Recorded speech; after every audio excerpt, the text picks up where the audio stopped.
His dog scratched one wall all night. Behind it, a homeless Navy SEAL found the lie that destroyed his life. Snow buried the Bitterroot Mountains the night Ethan Cross came home with nothing left but an old pickup truck and a retired military dog named Ghost. The cabin his father left behind was supposed to be empty. But when Ghost started growling at the fireplace like he used to before roadside bombs overseas, Ethan uncovered a hidden bunker, a decades-old conspiracy, and the terrifying truth about who stole his future. Comment 1 if you'd fight for the truth no matter the cost, or 0 if you'd walk away, and tell us where you're watching from. The storm found Ethan Cross somewhere outside Missoula. Snow slammed against the windshield in hard white sheets, vanishing almost as quickly as the wipers cleared them away. The old Ford pickup rattled across the narrow mountain highway, like it was one bad patch of ice away from dying completely. The heater barely worked. Cold air leaked through the driver's side door and curled around Ethan's boots. The Bitterroot Mountains rose ahead of him like black walls against the winter sky. Ghost sat upright in the passenger seat. The retired military K-9 was motionless except for his ears, which twitched at every sound the truck made. His gray-black coat looked silver in the passing headlights, and a long scar crossed the bridge of his muzzle, a souvenir from Helmand Province 8 years earlier. Ethan glanced at the dog for a moment. "You picked one hell of a night for a road trip," he muttered. Ghost didn't move.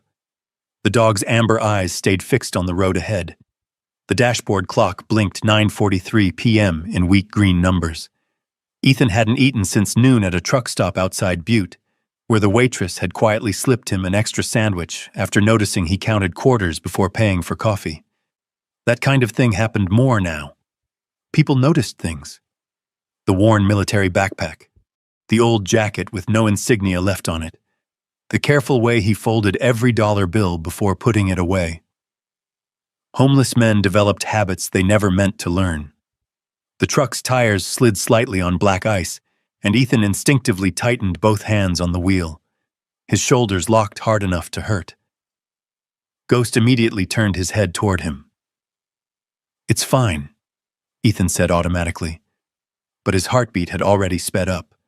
The icy curve, the loss of traction, the darkness. For half a second, it wasn't Montana anymore. It was Afghanistan. A convoy rode outside Kandahar, night vision glowing green. The sound of Corporal Davis laughing over the radio 30 seconds before the explosion tore the Humvee apart. Ethan blinked hard and forced the memory away. Not now. He focused on the snow-covered highway instead.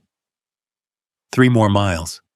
That was what the old gas station attendant in Darby had told him. 3 more miles up Forest Service Road 12 until he reached the Cross property. The Cross property. The words still felt strange in his head. He hadn't been back in 23 years. Not since the funeral. Not since the argument with his father that neither of them had lived long enough to fix. A wooden sign finally appeared through the snow. Cross Ridge Road. The letters were barely visible beneath ice and weather stains. Ethan turned onto the smaller road. The truck bounced violently over frozen ruts. Pine trees crowded close on both sides, their branches heavy with snow. Darkness swallowed the headlights after only 30 feet. The world narrowed into white snow, black woods, and the steady growl of the engine. Ghost suddenly sat straighter. Ethan noticed immediately. The dog's posture had changed. Alert. Focused. Not fear.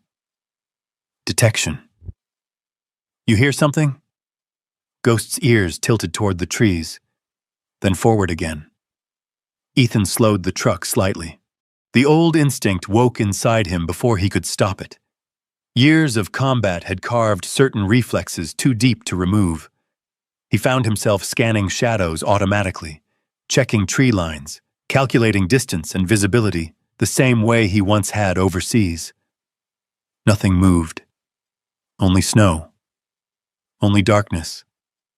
Only the sound of wind through pine branches. Ghost eventually relaxed again, though not completely. 10 minutes later, the cabin appeared through the storm. Ethan stared at it silently. The place looked smaller than he remembered.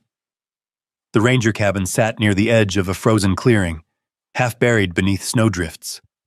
A sagging porch wrapped around the front. One shutter hung crooked beside the window. The roofline dipped slightly in the middle under years of weather and neglect. But the chimney still stood, and a weak shape of memory hit Ethan so suddenly it almost hurt. His father sitting on the porch sharpening fishing hooks. The smell of wood smoke. The sound of boots tracking snow across old floorboards. Ghost barked once softly. Ethan parked the truck. For a moment he just sat there listening to the engine tick as it cooled. "You ever get tired of surviving?" he asked quietly. Ghost looked at him. The dog's gaze was steady, patient, almost human in the dim light. Outside, the storm howled harder. Ethan finally grabbed the flashlight from the floorboard and opened the door. Cold hit him like a wall. Snow crunched beneath his boots as he crossed the clearing. Ghost moved beside him immediately, staying close to Ethan's left leg the way he always did when entering unknown ground. The porch steps groaned under Ethan's weight. He reached the front door. Locked. Of course. He dug through his jacket pocket until he found the old brass key Rachel Bennett had mailed him 2 weeks earlier after the county located him through a Veterans Outreach office in Spokane. Property transfer finalized. No remaining liens. Estate unresolved for years. The wording from the letter had sounded strangely formal for something that once belonged to his family. The key stuck halfway. Ethan twisted harder. The lock finally gave with a loud metallic crack. The door opened inward. Cold, stale air rolled out of the darkness. The smell hit him first. Dust. Old pine wood. Ashes. Time. Ghost stepped inside before Ethan did. The dog moved slowly through the room, sniffing corners carefully. The flashlight beam swept across faded furniture covered in sheets. A rusted lantern sat on the kitchen table exactly where Ethan remembered it. A mounted elk head still hung crooked above the far wall. Everything looked frozen in another decade, as if Samuel Cross had simply stepped outside and forgotten to come back. Ethan shut the door behind them. The storm became muffled instantly. Now he could hear only the wind, the creaking wood, and Ghost's nails clicking softly across the floorboards. "Home sweet home," Ethan muttered. The word home felt dangerous in his mouth. He dropped his duffel bag near the couch and moved toward the fireplace. Old chopped wood still sat stacked beside it, dry beneath a tarp.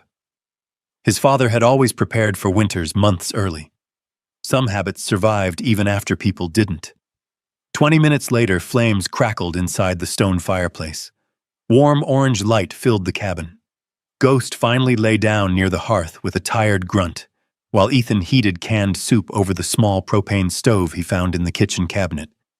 The simple domestic sound nearly broke him. The hiss of soup heating. The fire popping softly. Wind against windows. It had been years since he'd been anywhere long enough for silence to feel normal. Most nights were shelters, truck stops, cheap motel rooms, parking lots, places where nobody asked questions if you paid cash. Ethan ate slowly from the pot itself while sitting on the floor near the fire. Ghost watched him carefully the entire time. "You know what the funny part is?" Ethan said quietly. Ghost blinked once. "I used to think coming back here would fix something." His voice sounded rough from disuse. "Turns out there's nothing left to fix." The fire cracked loudly. For a while, neither of them moved. Then Ghost's head suddenly lifted. Every muscle in the dog's body tightened. Ethan noticed immediately. "What is it?" Ghost stood slowly. His ears pointed toward the fireplace. Then came the sound.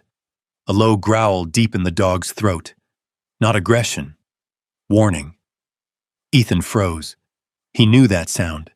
Every SEAL on his old unit knew that sound. Ghost had made it outside Fallujah before detecting explosives buried beneath a road culvert. He made it before ambushes, before hidden weapons caches, before death. The exact same sound. Ghost stepped closer to the fireplace stones. Growling. Ethan stared at him. The dog pressed his nose near the lower right side of the chimney wall and growled again, louder this time. "There's nothing there," Ethan said automatically. Ghost ignored him. The dog scratched once at the stone, then again, harder. Ethan slowly stood. The cabin suddenly felt colder despite the fire. Wind rattled the windows violently. Ghost's growl deepened, and for the first time since arriving, Ethan felt something move beneath his exhaustion. Not memory, not grief. Something else. The old instinct. The dangerous feeling that something was wrong. Very wrong. Ghost stepped backward from the fireplace, then forward again. His eyes never left the stone wall. Ethan grabbed the flashlight instinctively. The beam shook slightly in his hand. Outside, snow buried the mountain deeper in silence. Inside the cabin, the retired war dog growled at the fireplace like death itself was hiding behind the stones. And sometime after midnight, long after the fire had burned low, Ethan Cross realized something that frightened him more than the storm outside. Ghost wasn't confused. Ghost was trying to warn him. Ethan sat motionless beside the dying fire for nearly a minute, staring at the stone wall while the storm clawed at the cabin outside. The old K9 stood rigid in front of the fireplace, nose inches from the lower stones, growling softly beneath his breath. Not fear. Detection. Ethan had heard military dogs make that sound in Afghanistan before hidden explosives, hidden tunnels, and hidden men. His heartbeat slowly picked up. He forced himself to breathe evenly. "You're reading me," he muttered quietly to the dog. "That's all this is." Ghost scratched the stone again, hard. Dust drifted loose from the mortar. Ethan stood carefully and stepped closer.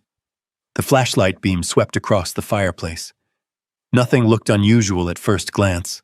Old gray stones, cracked mortar, years of soot and smoke stains. But Ghost kept staring at the same lower corner. The dog's muscles trembled slightly. Ethan crouched. The stone Ghost focused on looked no different from the others except for one thing. It sat a fraction deeper inside the wall. Not enough for most people to notice. Enough for Ethan to notice now that Ghost had pointed it out. A strange, cold feeling crept through him. He reached toward the stone slowly. Before his fingers touched it, Ghost gave a sharp warning bark. Ethan pulled his hand back instinctively. The reaction irritated him immediately. Combat reflex, still alive after all these years. He rubbed a hand across his tired face and stood up. "Not tonight," he said. Ghost looked at him but didn't move. "Tomorrow." The dog clearly disagreed, but after a few more moments, Ghost finally backed away from the fireplace and returned reluctantly to the rug near the fire. Ethan fed another log into the flames and checked the windows one last time before trying to sleep. The cabin had only one usable couch now. Springs pressed painfully against his back through the thin blanket he found in a hallway closet. The fire crackled softly nearby, while mountain wind moaned through gaps in the walls. Ghost refused to settle completely. Every 15 or 20 minutes, the dog lifted his head toward the fireplace again. Watching. Listening. At some point after 2 in the morning, exhaustion finally dragged Ethan under. The nightmare came immediately. Sandstorms, gunfire, the metallic smell of blood inside armored vehicles. Ethan was back in Afghanistan running through smoke with Ghost beside him, while radio chatter screamed through his headset. Corporal Davis was yelling something he couldn't hear. Somebody was trapped beneath twisted steel. Then came the explosion. White light, heat, the horrible ringing silence afterward. Ethan jerked awake violently. His fists were clenched so tightly his knuckles hurt. For one terrifying second, he didn't know where he was. Then Ghost shoved his nose hard into Ethan's chest, grounding him. The dog climbed halfway onto the couch beside him. pressing solid warm weight against Ethan's body until his breathing slowed again. Outside, dawn had not yet arrived. The fire had burned low. Ethan rubbed both hands over his face. "Sorry," he whispered. Ghost simply stayed beside him. The cabin creaked softly around them. It struck Ethan suddenly that nobody had touched him during one of his nightmares in nearly 6 years. Not since before the divorce. Not since before Lily stopped answering his calls. That thought hurt worse than the dream itself. He finally drifted back asleep sometime near morning, with Ghost lying directly against the couch beneath him, like a living anchor. When Ethan woke again, sunlight glowed pale blue through the frost-covered windows. The storm had passed.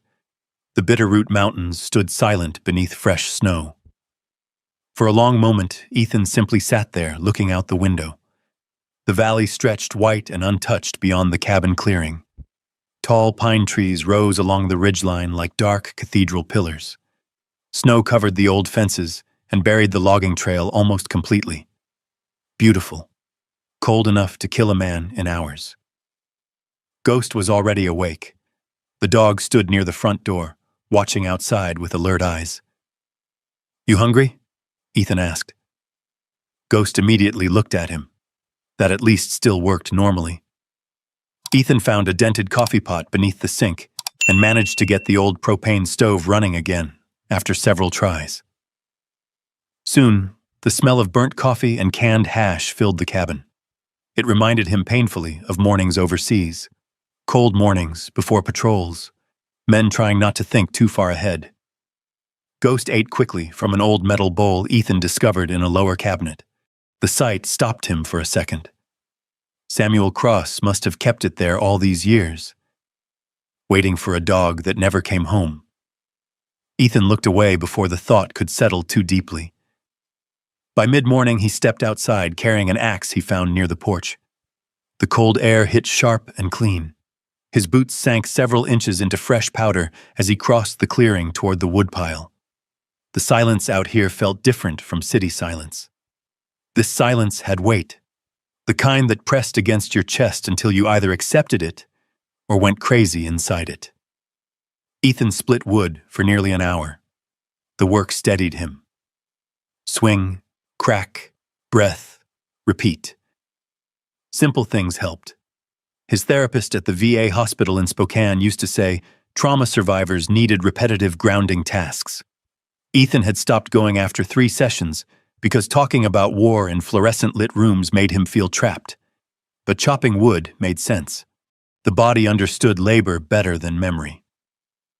Ghost roamed the clearing while Ethan worked, occasionally disappearing into the trees before circling back again. The dog moved slower than he once had. Age and old injuries had stiffened his rear legs during cold weather. Still dangerous, though. Still sharp.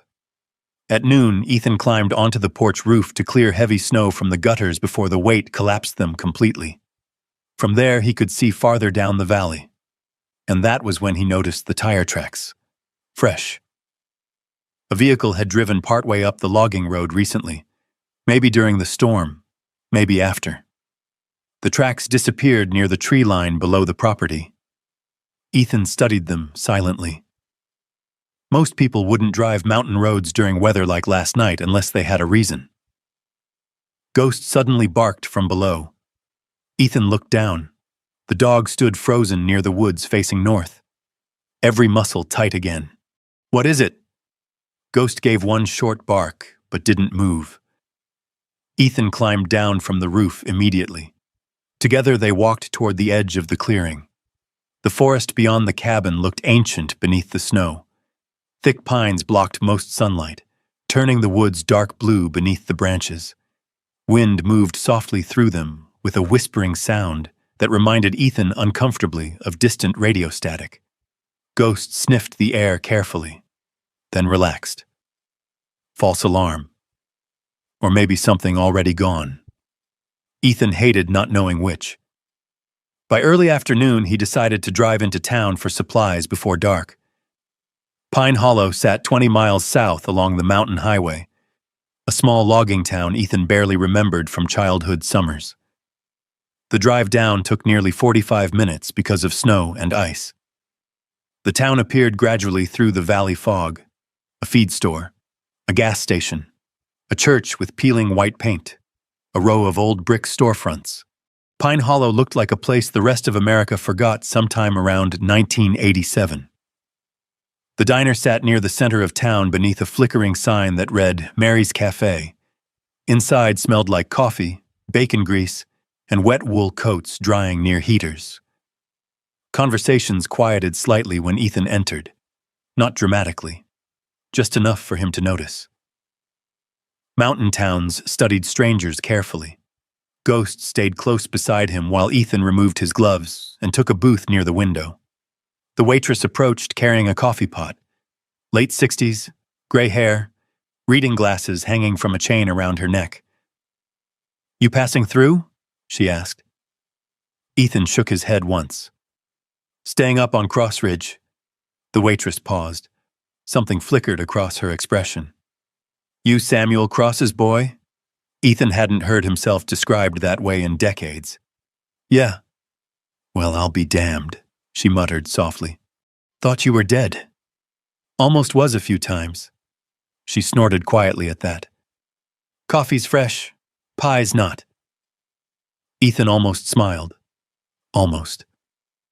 As she filled his cup, two older men near the counter glanced his direction again. One leaned toward the other and whispered something Ethan couldn't hear. Ghost noticed them too. The dog's ears tilted slightly. The waitress lowered her voice. "You be careful up there." Ethan looked at her. "Why?" She hesitated. Then, "Grant Mercer's been trying to buy that mountain for years."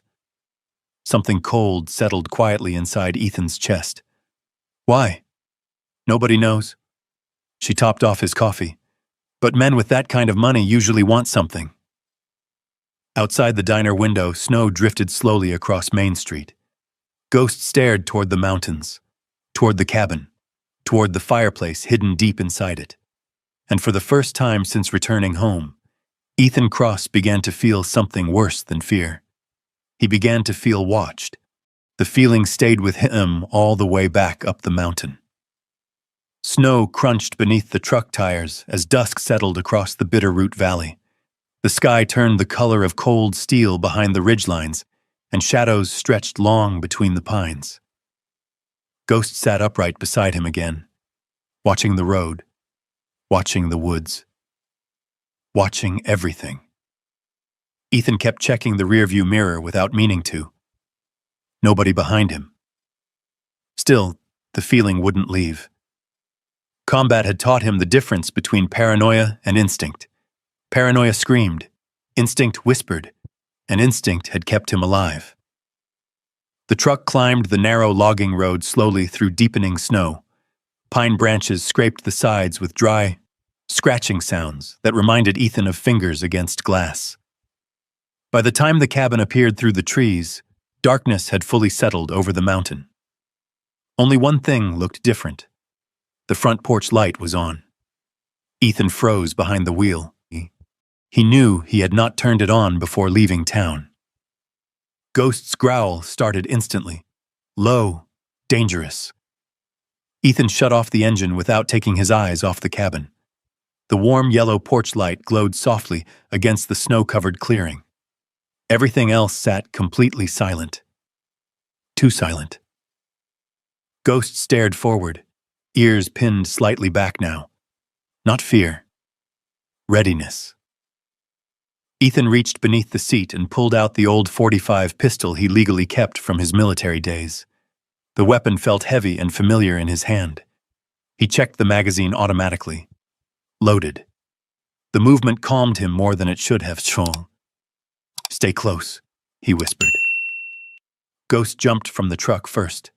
The dog moved low through the snow toward the cabin, while Ethan followed several steps behind, flashlight off, pistol steady at his side. The porch boards creaked softly beneath his boots. The front door stood closed, no sign of forced entry. Ghost sniffed the lower frame carefully, then moved inside ahead of Ethan the moment he opened the door. The cabin was empty. At least it looked empty. The fire had burned almost completely out.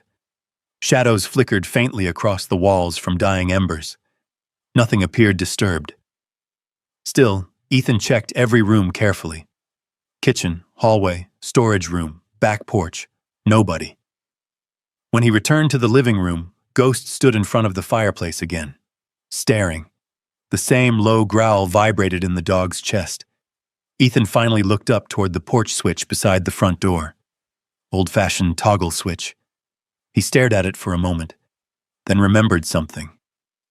The power lines to the cabin had been dead when he arrived. There was no electricity. Very slowly, Ethan turned toward the glowing porch light outside the frosted window. The bulb had not come on. Someone had lit a lantern now sitting on the porch railing, freshly lit. A message, Ghost barked sharply. Ethan moved fast, stepping outside with the pistol raised. Nothing. Only blowing snow crossing the clearing. The lantern flame flickered weakly in the wind. Beside it sat something else, a folded piece of paper. Ethan picked it up carefully. 3 words written in block letters. Leave the mountain. No signature. No threat beyond the words themselves, which somehow made it worse. Ghost sniffed the porch floor suddenly and turned toward the woods. Tracks. Fresh boot prints led away from the cabin toward the trees. Ethan followed them with the flashlight beam until darkness swallowed them completely. Then he noticed something else. The tracks circled the cabin first. Whoever came here had walked around the entire property before leaving the note, studying it, studying him. The old pressure returned inside Ethan's chest, the familiar combat awareness that never fully disappeared after war. You are being observed. You are being measured. Ghost nudged Ethan's leg softly. The dog's eyes stayed fixed on the fireplace through the open doorway, as if trying to say, forget the note. That isn't the real danger. Ethan looked back toward the stone wall, then toward the dark woods. Finally, he stepped back inside and locked the door. The cabin suddenly felt much smaller than before. For nearly an hour, he sat in silence beside the fireplace while Ghost watched him impatiently. The note lay folded on the table nearby. Leave the mountain. The words should have frightened him. Instead, they irritated him. After years of drifting through shelters and parking lots, there wasn't much left in Ethan Cross worth threatening anymore, unless someone believed otherwise. Ghost finally stood again, walked directly to the fireplace, scratched the same lower stone. Hard. Ethan exhaled slowly. All right, he muttered. The dog immediately backed away. Ethan grabbed the old crowbar he'd found in the shed earlier and knelt beside the fireplace. Up close, the lower stone looked even stranger now that he focused fully on it.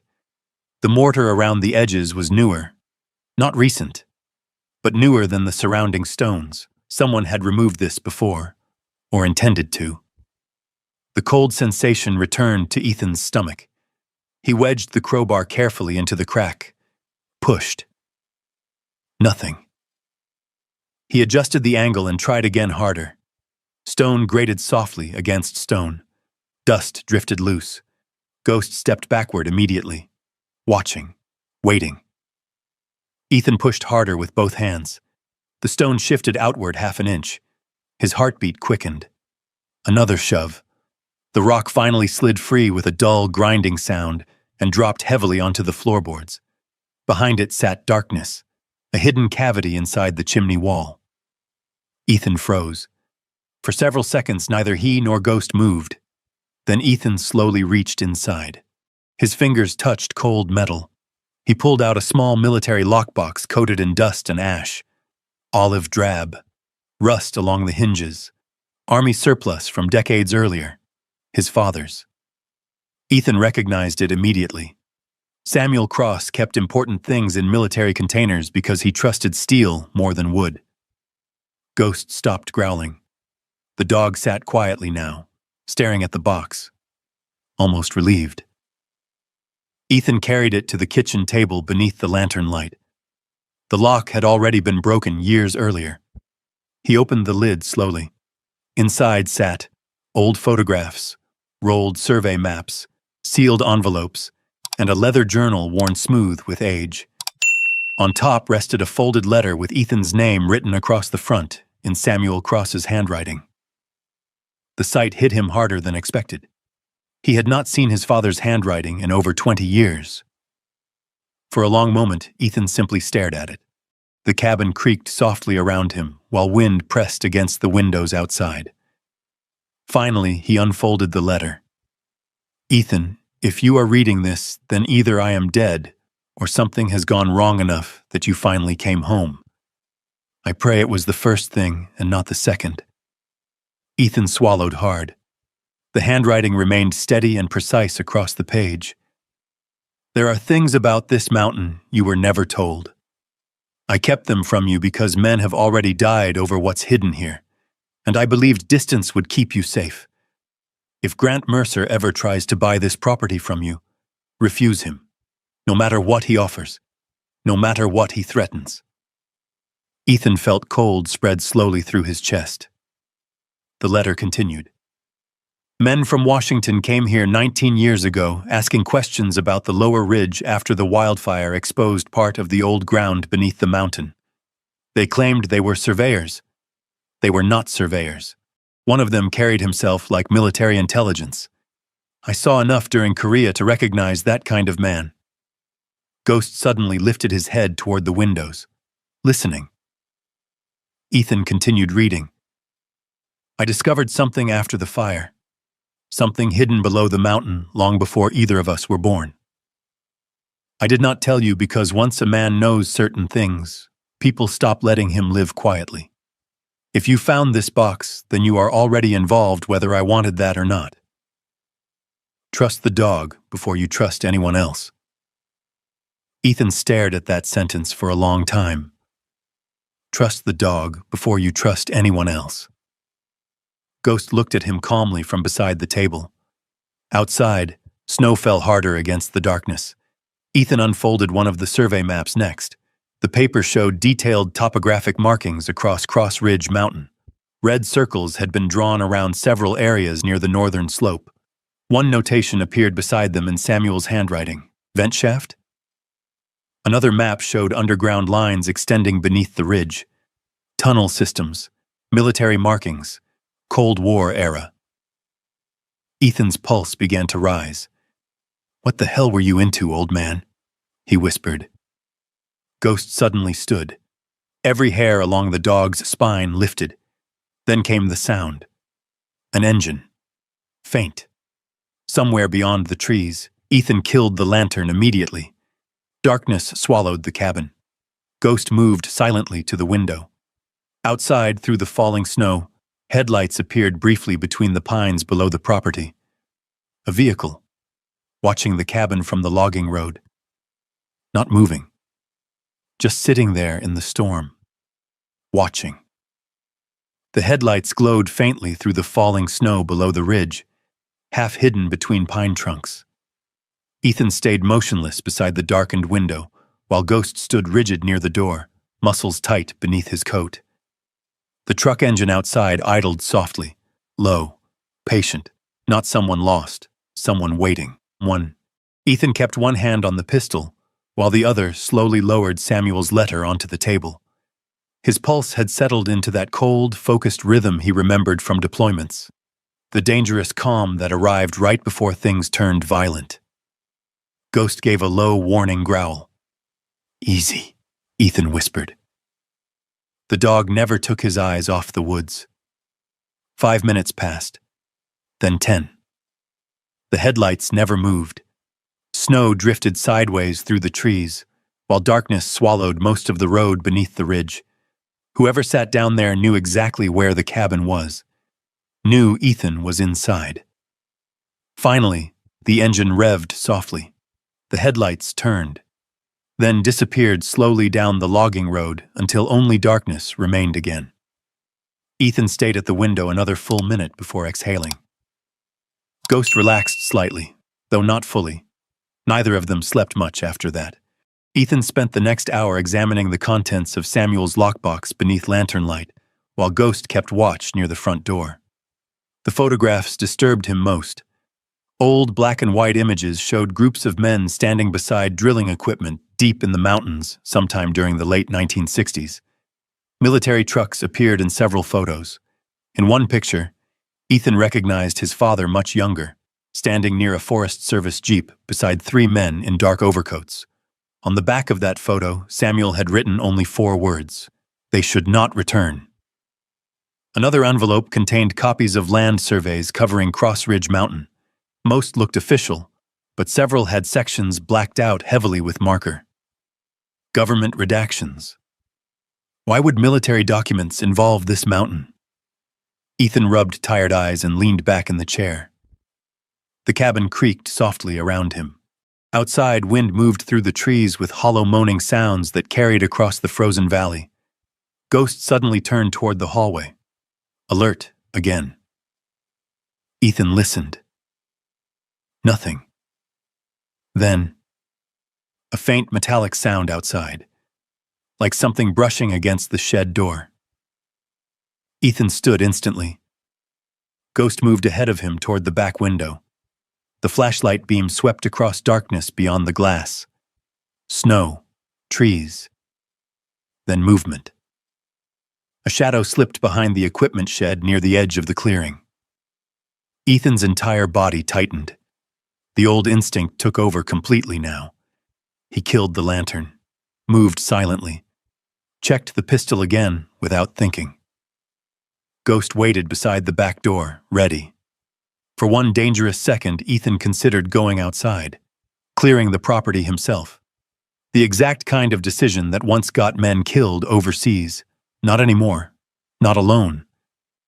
He forced himself to breathe slowly instead. The shadow never reappeared. After several tense minutes, the silence returned. Eventually, Ethan locked every door in the cabin and sat awake until dawn beside the fire with Ghost lying against his boots. By morning, the storm had cleared completely.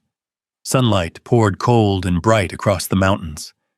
The beauty of it almost felt cruel. Fresh snow sparkled over the valley like untouched glass, while smoke drifted lazily from the cabin chimney into a cloudless sky, as if nothing dangerous had happened at all. Ethan stepped outside carefully with Ghost beside him. The clearing looked peaceful. Then he saw the footprints. Fresh boot tracks circled the entire cabin, deep impressions in the snow. One set. Large boots. The tracks stopped beside every window. Whoever came here last night had looked inside, studied the cabin, studied him. Ghost sniffed the tracks carefully before following them toward the shed. The door hung slightly open. Ethan froze. He knew he had locked it yesterday.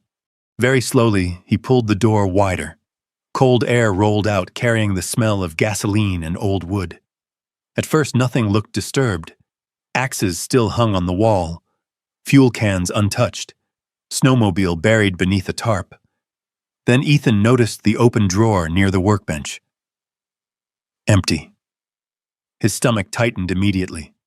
He crossed the shed fast and looked through the remaining papers. One thing missing. Only one.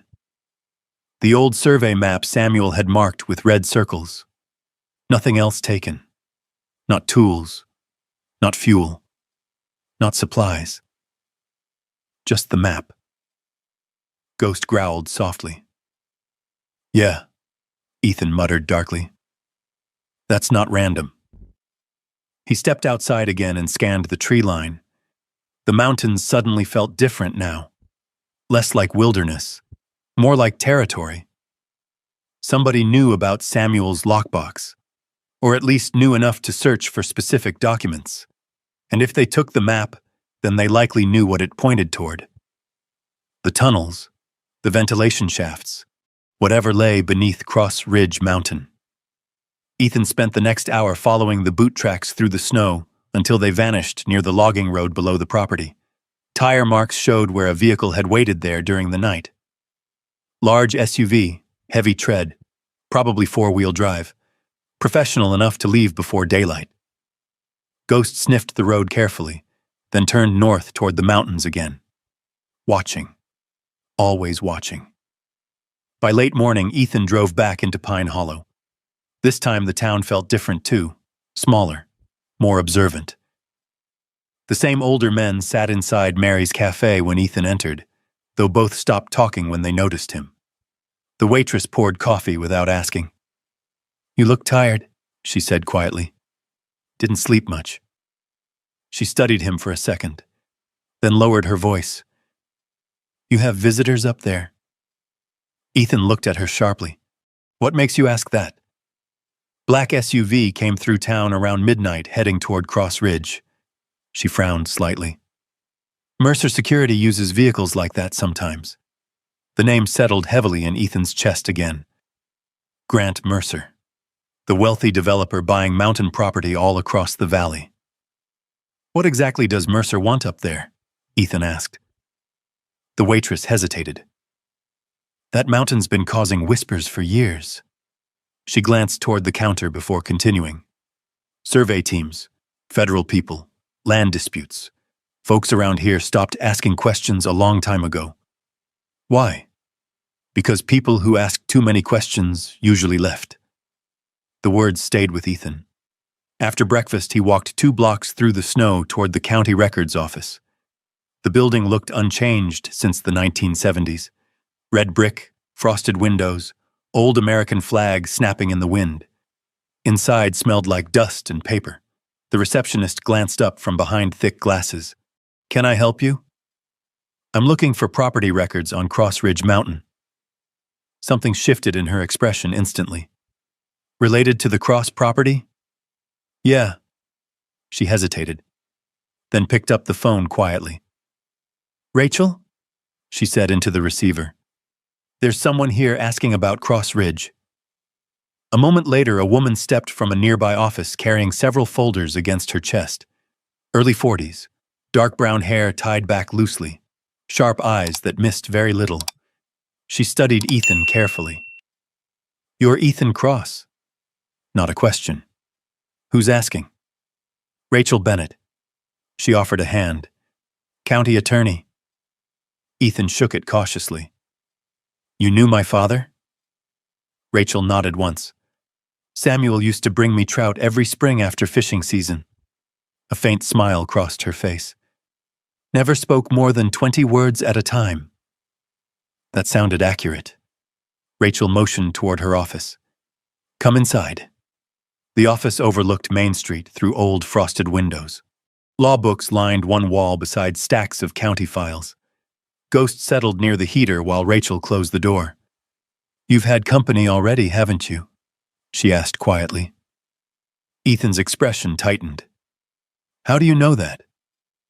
"Because Grant Mercer's legal team filed another inquiry on your property 3 weeks ago." She sat behind the desk. "And because men connected to Mercer usually move quickly when outsiders return to Cross Ridge." Ethan studied her carefully. "You sound like you already know something's wrong with that mountain." Rachel leaned back slowly. "I grew up here. My father worked Forest Service with Samuel." Her voice lowered slightly. "People disappear around Mercer Mountain sometimes. Surveyors, prospectors. A freelance journalist 2 winters ago." The room felt suddenly colder. "And nobody investigates?" "They investigate enough to call accidents accidents." Ethan thought about the body language of the SUV watchers last night. Professional, careful, purposeful, not local drunks trespassing for fun. Rachel opened one of the folders and slid several papers across the desk. "Your father came to me 6 months before he died." Ethan stared at her. "He was worried someone would eventually come after the property. Asked me to hold copies of these if anything happened." Inside the folder sat duplicate maps identical to the stolen one from the shed, along with another document Ethan had never seen before, a typed federal report stamped classified. His pulse quickened. Rachel watched him carefully.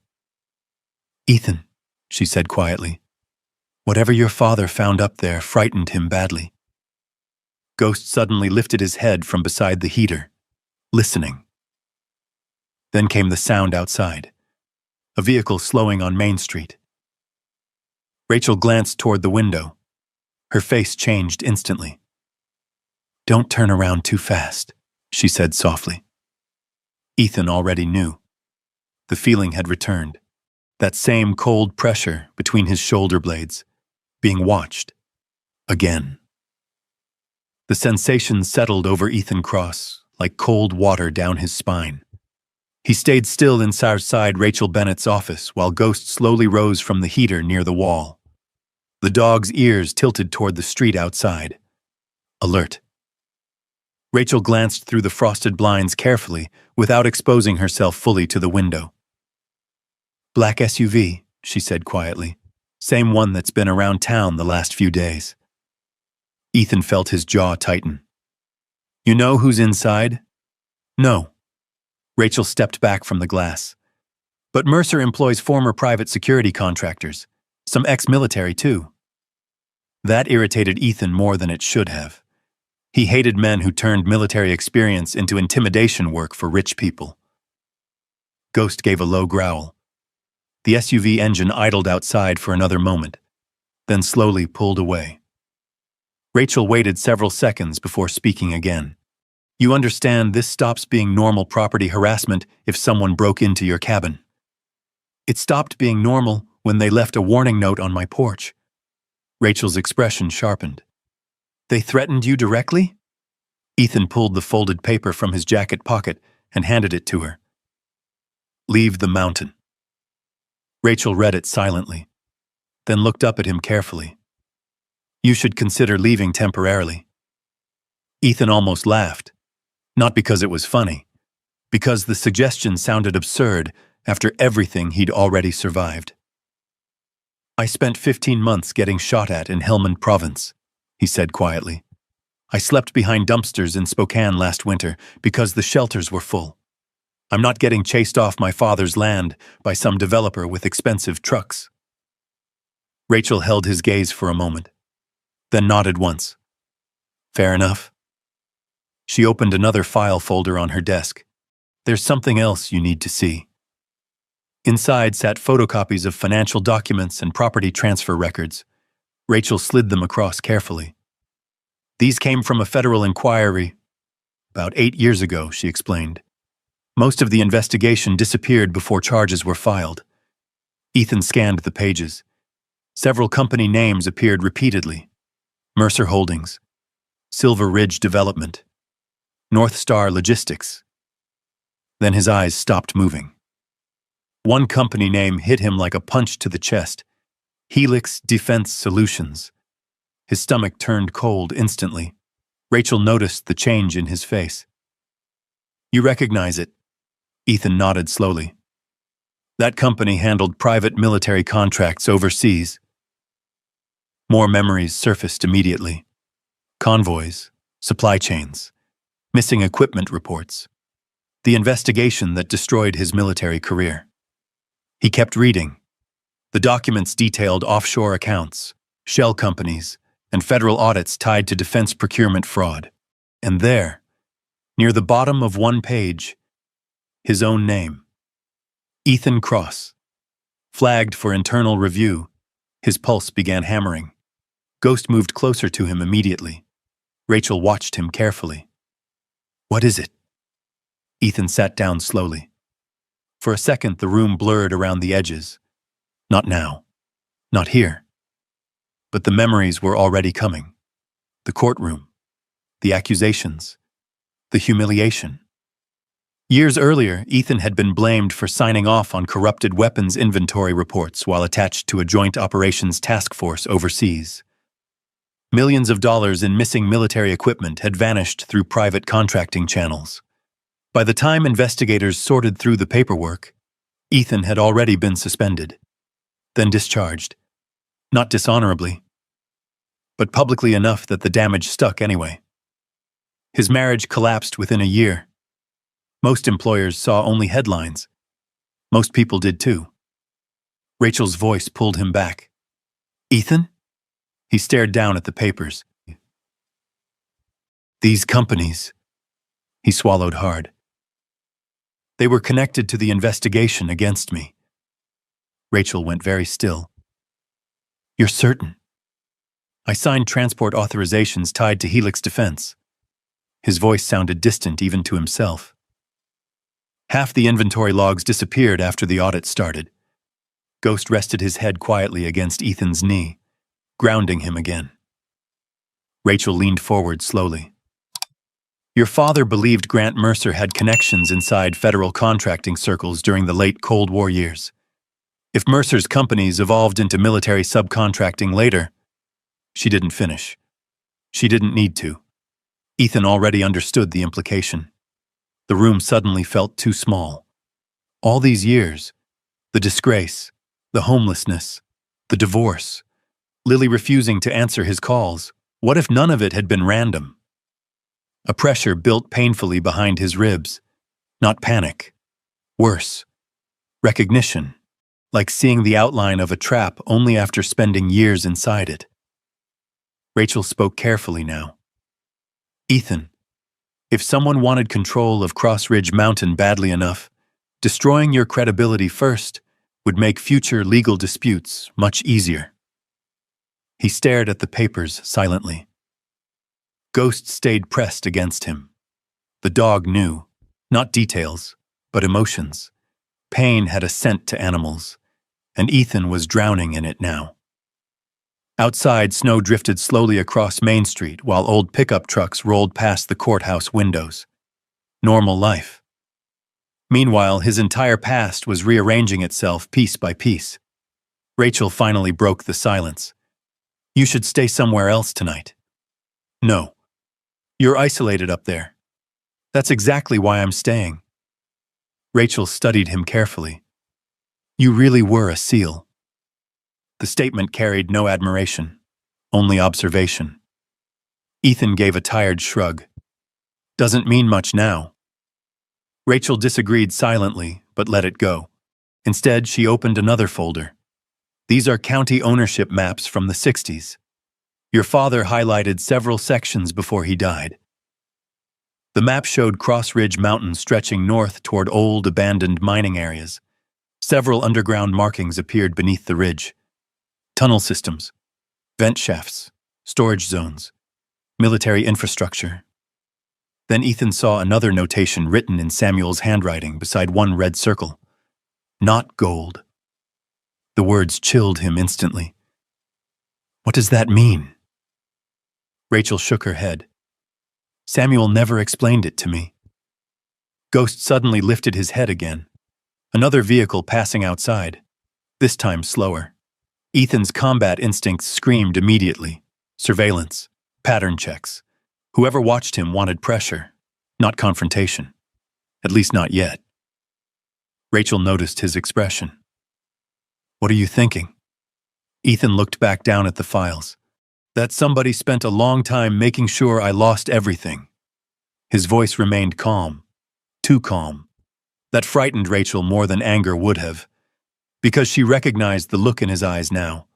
A soldier reconnecting old battlefield lines, seeing structure inside chaos. Ethan gathered the documents slowly. When can I make copies? They're already yours. She handed him the folder. Our county archive scanner broke months ago, so I made physical duplicates after Samuel died. Something told me I'd eventually need them. Ethan slid the papers carefully into his backpack. For the first time in years, he felt something stronger than shame beginning to form beneath the exhaustion. Purpose.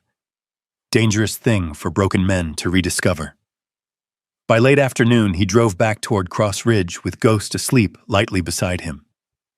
Snow clouds rolled low across the mountains again, turning the sky dark silver above the valley. Halfway up the logging road, Ethan stopped the truck suddenly. Fresh tire tracks. Again. Newer this time. His eyes narrowed. Someone had been to the cabin while he was in town. Ghost lifted his head immediately. The dog's posture changed. Alert. Ethan drove the rest of the way slowly. The cabin appeared through the trees just before sunset. Everything looked normal. Too normal. He parked quietly and stepped out with Ghost moving ahead beside him. The cold air smelled like pine smoke and snow, and something else. Cigarette smoke. Fresh. Ethan's pulse slowed instead of rising. The dangerous kind of calm returned. Ghost led him around the side of the cabin toward the back porch, then stopped beside the kitchen window, growling softly. Ethan followed the dog's gaze. Inside the cabin, one drawer stood open, the same drawer where Samuel's journals had been stored. Very slowly, Ethan reached for the pistol beneath his coat. The front door remained closed, but someone had definitely been inside. Ghost's growl deepened, and then a floorboard creaked inside the cabin. Not memory, not imagination. Movement. Someone was still in there. Ethan froze beside the kitchen window while snow drifted silently across the clearing behind him. Ghost stood rigid at his side, lips pulled back slightly now, a deep warning rumbling through the dog's chest. Inside the cabin, another floorboard creaked. Slow, careful. Whoever was inside knew they weren't alone anymore. Ethan moved instantly. He circled toward the front porch while Ghost stayed tight against his leg. The old SEAL instincts returned fully now. Not emotion, not fear, only angles, timing, breathing. The porch steps groaned softly beneath his boots. No lights inside. The front door sat half-latched. Someone had left in a hurry, or wanted him to think they had. Ethan pressed one hand against the doorframe and listened. Nothing. Then, a faint scrape deeper inside the cabin. Ghost lunged forward before Ethan could stop him. The dog exploded through the doorway with a violent bark that shattered the silence. Ghost! Ethan entered fast behind him, pistol raised. The living room was empty. The fire had burned low again, throwing weak orange shadows across the walls. Papers lay scattered near the kitchen table where someone had searched through Samuel's journals. Ghost charged down the hallway. Another crash. A back window shattered violently. By the time Ethan reached the rear room, he caught only a glimpse of a dark figure disappearing into the trees behind the cabin. Male. Heavy jacket. Fast. Ghost barked furiously at the broken window. "Leave it!" The command stopped the dog instantly, though every muscle in Ghost's body strained toward the forest. Ethan stepped closer to the shattered frame. Fresh boot prints vanished downhill between the pines. Professional. The intruder had worn gloves, too. No fingerprints anywhere around the broken glass or papers. Whoever this was had done this before. Ethan lowered the pistol slowly. His pulse remained calm. Too calm. That frightened him more than panic would have. The part of himself he spent years trying to bury was waking back up. Ghost paced the room restlessly while Ethan checked the cabin carefully again. Nothing else appeared stolen this time. But several of Samuel's journals had been opened. One page torn out entirely. Ethan found the missing fragment near the hallway heater. Only part of the writing remained visible. Shaft beneath North Ridge unstable after collapse. Government storage sealed in 1971. The rest was missing. Ghost returned suddenly and nudged Ethan's hand hard. The dog wanted outside again. "What is it?" Ghost barked once sharply toward the woods. Ethan hesitated only a second before grabbing his flashlight and heavier coat. The sun had almost vanished behind the mountains now. Blue-gray evening settled across the forest, while temperatures dropped fast enough to sting exposed skin. Ghost moved ahead through the snow trail left by the intruder. Fast. Focused. Ethan followed. The tracks led downhill through dense pines toward the frozen creek below the property. Snow muffled every sound except their breathing and the occasional crack of branches beneath boots. The forest darkened quickly. Ghost suddenly slowed. His growl returned. Not aggressive this time. Uneasy. Ethan's flashlight beam swept across the trees, then stopped. Something dark lay ahead near the creek bank. At first, Ethan thought it was a fallen log half buried beneath snow. Then he saw the hand. Human, frozen stiff against the ice. Ethan rushed forward immediately.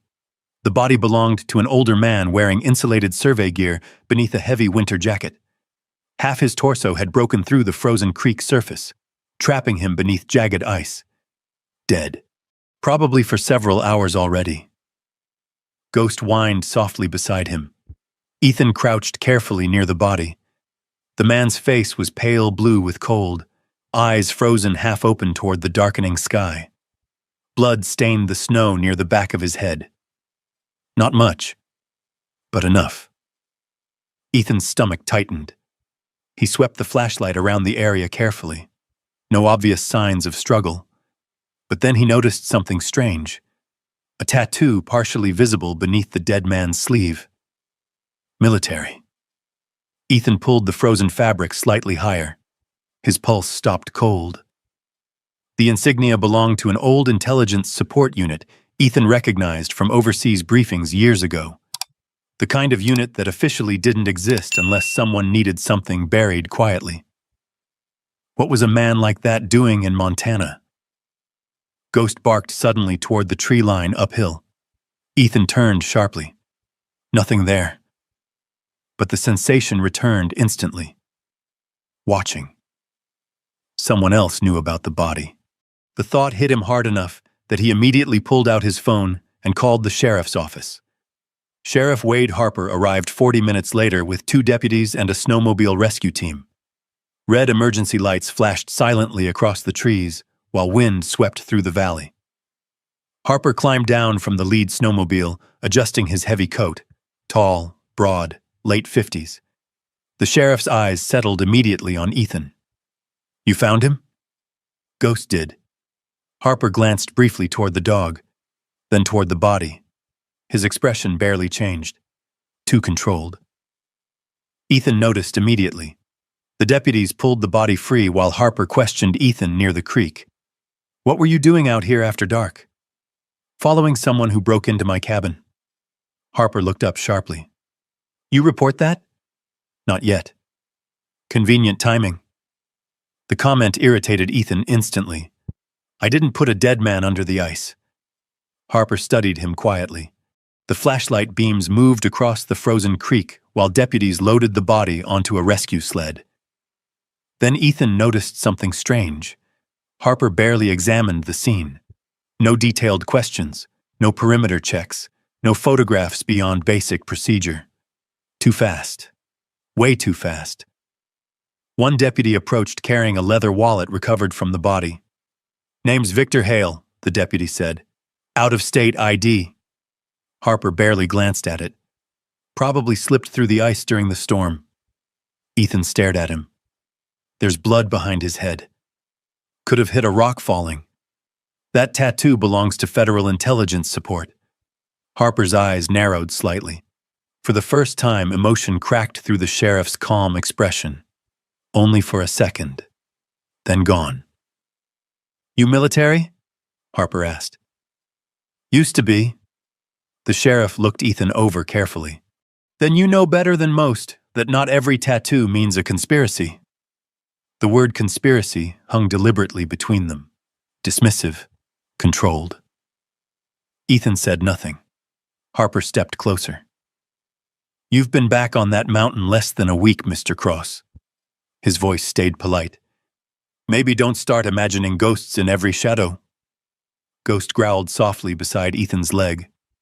Harper glanced down at the dog. He always like that? Only around people he doesn't trust. The sheriff held Ethan's gaze for another long second, then turned away. By the time the rescue team left, darkness had swallowed the forest completely again. Ethan stood beside the frozen creek, watching the red taillights disappear through the trees. Ghost remained alert beside him. Neither moved for a while. Finally, Ethan spoke quietly. He knew more than he said. Ghost looked up at him. Ethan stared toward the creek where the body had been. Victor Hale. Federal Intelligence Connections. dead beside Cross Ridge Mountain, and somehow Sheriff Wade Harper already seemed eager to close the investigation before it began. The wind shifted suddenly through the pines. Ghost turned toward the North Ridge immediately, listening. Then Ethan heard it too, a faint metallic sound somewhere deep in the mountains. Not natural, industrial, like heavy steel moving underground. The sound lasted only 2 seconds before silence returned. But it was enough. Ethan slowly looked toward the dark ridgeline towering above the forest. Somewhere beneath that mountain, something was still alive, and people were willing to kill for it. The realization settled heavily into his chest as snow began falling again around them. Then Ghost started walking north, straight toward the ridge, toward the darkness, toward whatever Samuel Cross had tried to hide all those years ago. Ghost moved silently through the snow-covered trees, his black and gray coat nearly disappearing against the shadows of the mountain. Ethan followed close behind, with a flashlight in one hand and Samuel's journal tucked beneath his coat. The metallic sound had stopped. Now the forest was silent again, except for wind moving through frozen pine branches overhead. Still, something had changed. The mountain no longer felt abandoned. It felt occupied. Ghost stopped suddenly near a ridge overlooking the frozen creek below. The dog sniffed the air carefully, then looked back toward Ethan. Waiting. "What is it?" Ethan whispered. Ghost turned north again, toward the upper ridge, toward the oldest part of the mountain where abandoned mining routes cut through the wilderness decades earlier. Ethan's pulse tightened. Not fear now, recognition. This was the same feeling he used to get before missions when the world suddenly became too quiet, when every instinct began arranging danger before evidence appeared, the kind of silence that warned soldiers they were already inside someone else's territory. He crouched beside Ghost and studied the slope ahead. Nothing visible, no lights, no movement, no sound. But the dog remained fixed on the ridge. Ethan finally rested a hand against Ghost's neck. "Tomorrow," he said quietly. Ghost hesitated, then reluctantly turned back toward the cabin. Snow began falling again before they reached the clearing. Small flakes drifted through the darkness beneath the trees, while the cabin windows glowed warm against the mountain night. Home. At least something close to it. Inside, Ethan locked the doors carefully and rebuilt the fire while Ghost circled the rooms one last time, checking corners and windows. Only after the dog finally settled beside the hearth did Ethan open Samuel's journal again. The leather cover cracked softly beneath his fingers. The handwriting inside remained precise and careful. The same engineer's handwriting Ethan remembered from childhood notes left on kitchen counters and workshop benches. Most entries described ordinary things at first. Weather, forest repairs, wildlife movement. But gradually, the journal changed. The tone darkened. Ethan turned to an entry dated October 14th, 19 years earlier. The wildfire exposed part of the northern ridge today. What I found beneath the burn line should not exist on private land. No mining records mention it. No military records acknowledge it. But I know reinforced concrete when I see it. Ethan read slower now. Below the entry sat a rough sketch of a steel ventilation structure partially buried beneath rock and ash. Tunnel system extends deeper than expected. I heard generators underground tonight. Generators. Underground. Ethan glanced unconsciously toward the dark mountain outside the windows. The metallic sound from earlier echoed in his memory. Another journal entry several weeks later hit even harder. Grant Mercer's father visited today pretending interest in timber rights. He already knew about the northern ridge before I said a word. That means someone told him. And if Mercer knows, then federal people know too. Ghost lifted his head slightly from beside the fire as Ethan kept reading. I made a mistake after Ethan came home from deployment. I thought distance would protect him from what's happening here. Instead, I pushed him away when he needed family most. God forgive me for that. The words landed heavily in Ethan's chest. For years, he had believed his father blamed him for the military scandal. The drinking, the suspension, the collapse afterward. Samuel never defended him publicly, never called, never tried to repair things.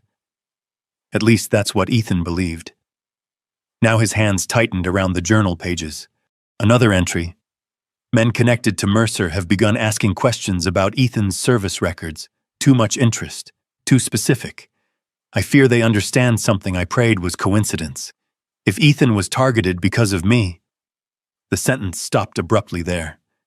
The next page had been torn out. Ethan stared at the jagged edge quietly. Ghost rose and crossed the room slowly, before pressing his body against Ethan's leg, grounding him again. The fire popped softly. Outside, wind carried snow against the windows in long, whispering waves.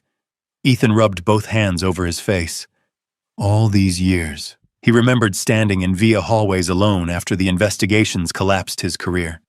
Remembered drinking cheap whiskey in motel parking lots, while his marriage died one argument at a time. Lily crying during their final phone call. Mom says you chose the military over us. He closed his eyes hard. The shame of those years had settled so deeply inside him that eventually he stopped defending himself even in his own mind. Broken men get tired of explaining their damage. But now the mountain itself seemed to be telling a different story. Ghost suddenly moved toward the front window, alert again. Ethan looked up instantly. The dog stared toward the dark clearing outside. No growling this time, just watching. Ethan crossed quietly beside him. Nothing visible beyond drifting snow and pine shadows. Still, the sensation returned. The mountain was awake tonight. He checked the locks again before returning to the journal. Near the back pages, Samuel's writing became more urgent. Victor Hale contacted me again. Says what's beneath the ridge dates back to Cold War transfer operations during the 70s. Claims records were buried after federal restructuring. If Hale is correct, then Mercer's interest isn't about land. It's about evidence. Ethan's eyes narrowed immediately. Victor Hale, the dead man beneath the ice. Samuel had known him long before the body appeared on Cross Ridge. Another page. Hale believes certain military transport records were hidden underground after the 1971 collapse. He says men tied to intelligence contracting disappeared shortly after.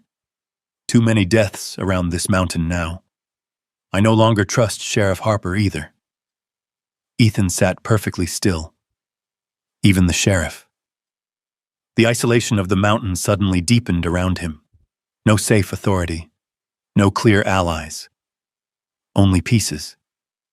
And somewhere inside those pieces was the reason Ethan Cross lost everything. Ghost returned to the fire and lay beside the hearth with a tired grunt. The old dog looked exhausted tonight. Gray around the muzzle, stiff in the hips, one ear permanently torn from combat years earlier, but still loyal, still protecting him. Ethan stared at the dog for a long moment. You knew before I did, didn't you? Ghost thumped his tail once softly. The faintest smile touched Ethan's face before disappearing again. The cabin grew quieter as midnight approached. For the first time since arriving on Cross Ridge, Ethan allowed himself to stop moving for a while.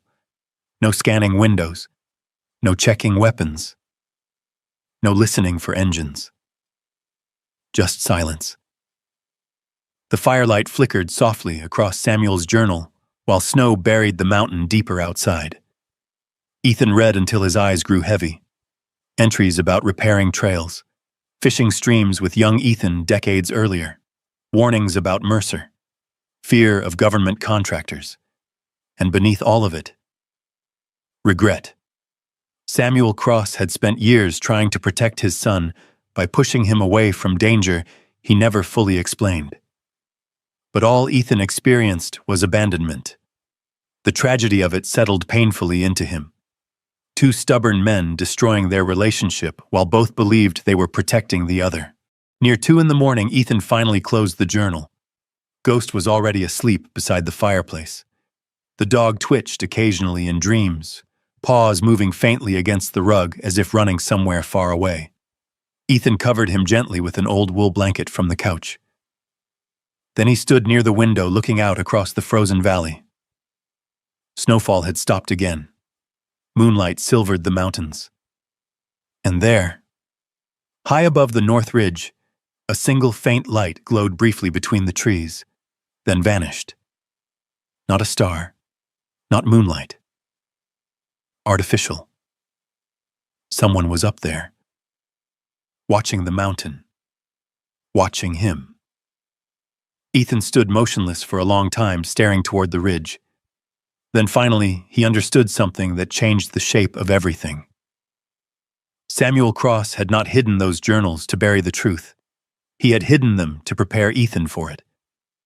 And somewhere beneath Cross Ridge Mountain, the real reason for Ethan's ruined life was still waiting. Ethan slept only 2 hours before dawn.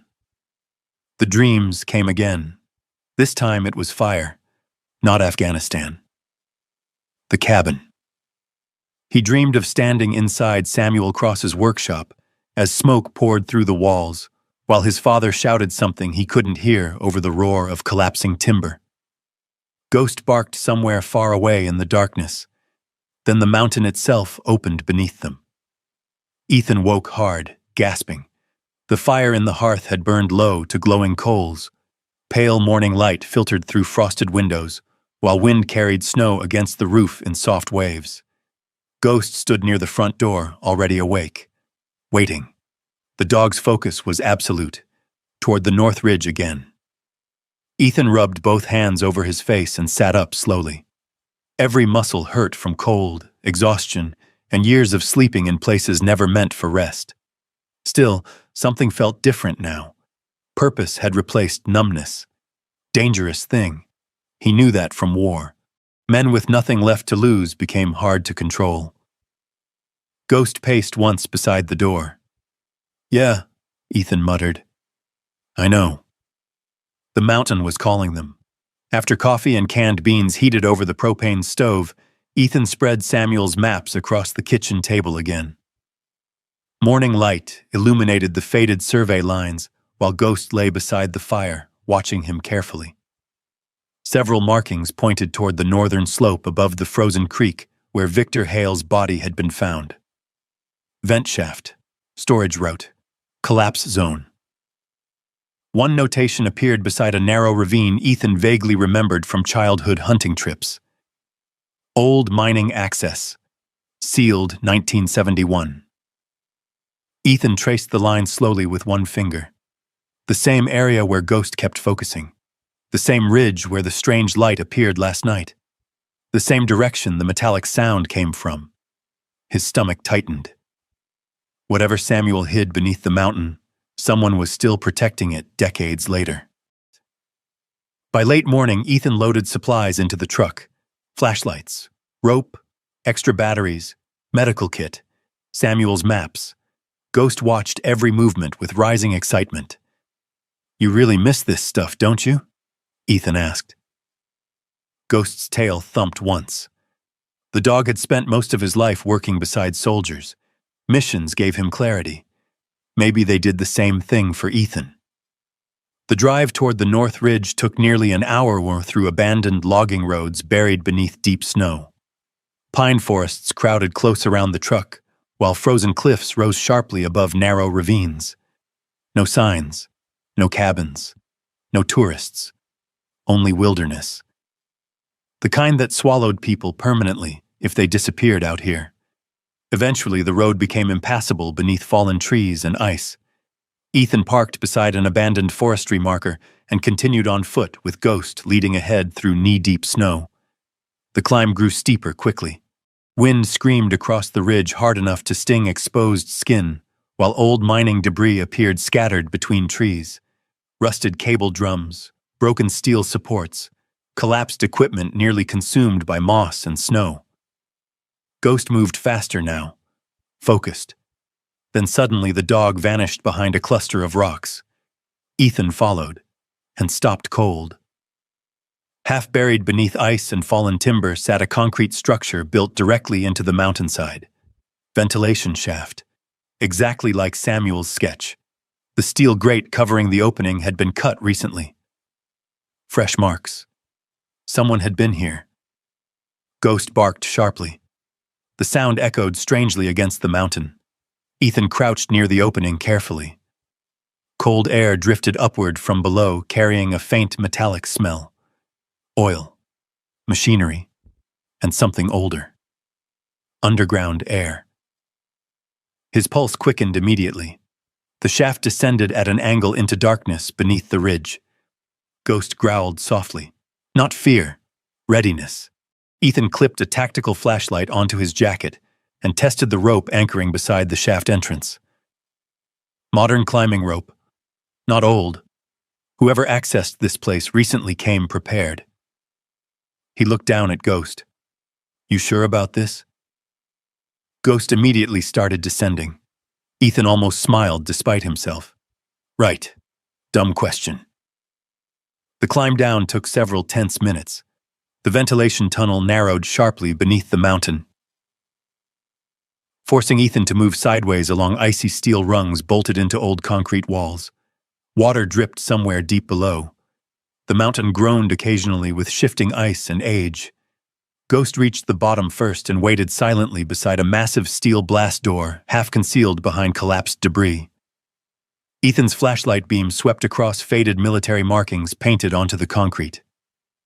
U.S. Army Engineering Division authorized access only cold, spread through Ethan's chest. This wasn't abandoned mining infrastructure. This was military. The blast door stood partially open just enough for a person to squeeze through sideways. Ghost slipped inside first. Ethan followed carefully. Darkness swallowed them completely. The flashlight beam cut across a massive underground corridor stretching deeper beneath the mountain. Rusted pipes lined the ceiling. Old electrical conduits disappeared into flooded side chambers.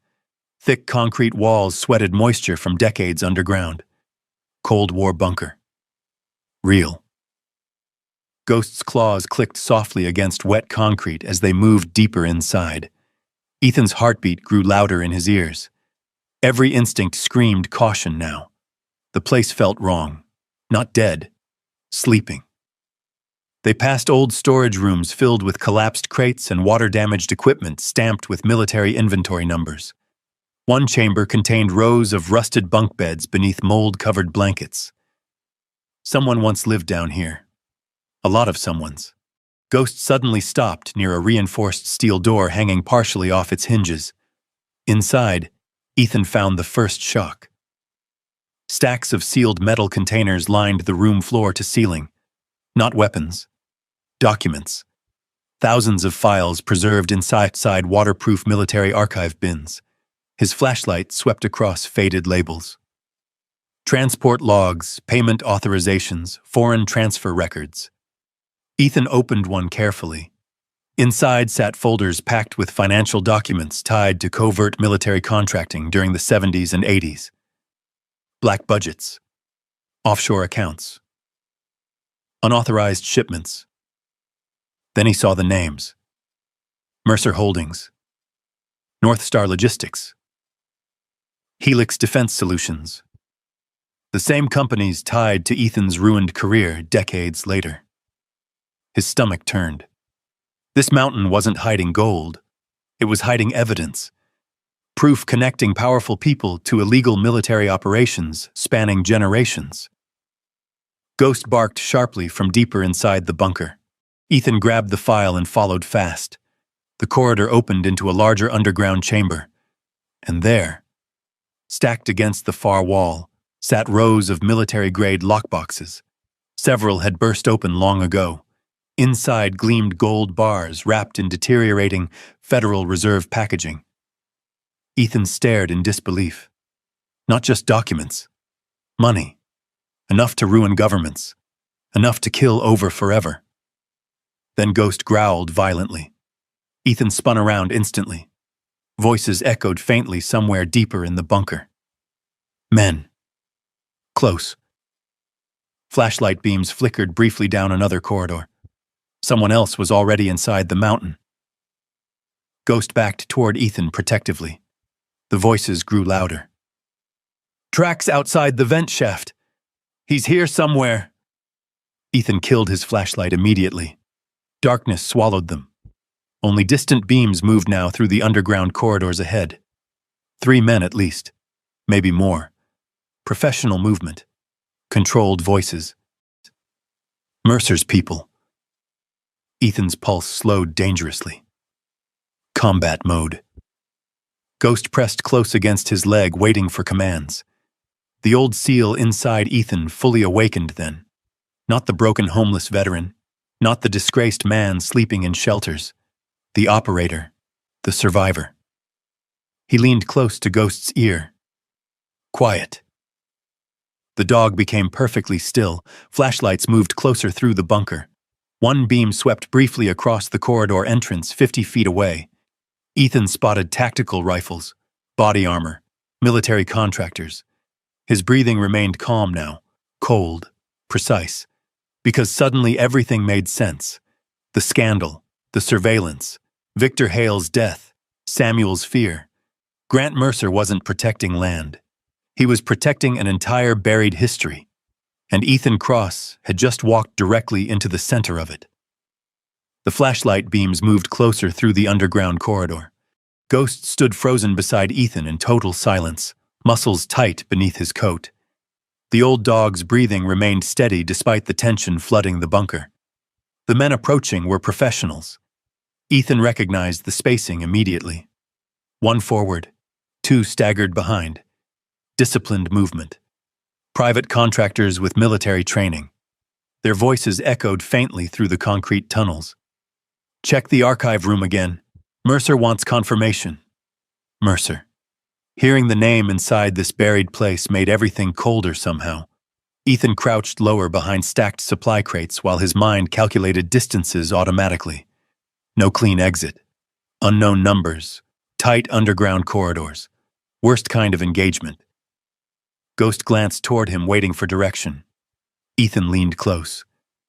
We move quiet, he whispered. The dog understood instantly. Another flashlight beam swept dangerously close across the corridor entrance.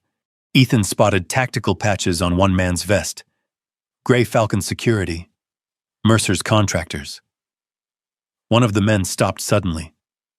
You hear that? Everyone froze. Ethan slowed his breathing. Ghost didn't move a muscle. Silence filled the bunker again, except for distant dripping water somewhere deep underground. Then, a metallic groan echoed through the mountain. Old infrastructure shifting. The contractors relaxed slightly. Place is falling apart, one muttered. Good, another answered. Sooner it caves in, the better. Their lights moved away again. Ethan exhaled carefully. But before he could move, Ghost's ears snapped upright. Another sound, behind them. Ethan turned sharply. A second team approached from the opposite corridor. Trapped. The realization hit instantly. The contractors were sweeping the bunker from both sides. Ghost growled softly now. No avoiding contact anymore. Ethan grabbed the dog's harness. Run! They exploded into motion. Boots slammed against wet concrete, while flashlight beams snapped toward them immediately. There! Gunfire erupted down the corridor. Concrete shattered beside Ethan's shoulder as he and Ghost sprinted through the darkness. The bunker roared alive around them. Ethan's combat instincts fully took over now. Move, cover, angles. Ghost stayed perfectly beside him even as bullets sparked against rusted pipes overhead. Another corridor opened ahead. Ethan turned sharply into it. Dead end. Damn it. Old steel storage doors blocked the path forward. The contractors closed fast behind them. Flashlights bounced violently through the tunnel. Cross, one shouted. You're making this worse. Ethan ignored him completely. Ghost suddenly lunged toward a collapsed maintenance grate near the floor. The dog barked sharply. Ethan looked down. Narrow access tunnel. Barely large enough. Another shot cracked past his head. No choice. Go! Ghost disappeared into the opening instantly. Ethan dropped behind him just as bullets slammed into the wall above. The tunnel narrowed brutally. Pitch black, claustrophobic, flooded with icy water. Ethan dragged himself forward using elbows while Ghost moved ahead rapidly through the darkness. Behind them, voices echoed. They went into the drainage shaft. Move! The tunnel angled downward sharply beneath the mountain. Cold water soaked through Ethan's clothes immediately, while decades of rust and mold filled the air. His breathing quickened involuntarily. Too tight. Too buried. Suddenly, Afghanistan surged back into his head. Collapsed compounds. Dust-filled darkness. Men trapped under concrete. His chest tightened violently. Not now. Ghost barked ahead. Sharp. Urgent. Ethan forced himself forward. The tunnel finally opened into another underground chamber partially flooded with black water. Old generators towered along the walls beside massive rusted pipes running deeper into the mountain. A way out had to exist somewhere. Flashlights appeared behind them again. Too fast. The contractors were gaining. Ethan spotted a narrow stairwell climbing upward near the far side of the chamber. Ghost! They ran again. Gunfire exploded through the room. Water sprayed upward around Ethan's boots while bullets ripped into machinery nearby. Ghost turned suddenly. One contractor rounded the corner ahead of the others, raising his rifle. Everything happened at once. Ghost launched forward. The old military dog slammed into the gunman with terrifying force, knocking him backward into the flooded floor. The rifle fired wildly. Then came the sound Ethan would remember for the rest of his life. A sharp yelp. Ghost collapsed hard into the water. No! Ethan fired instinctively toward the remaining contractors while diving toward the dog.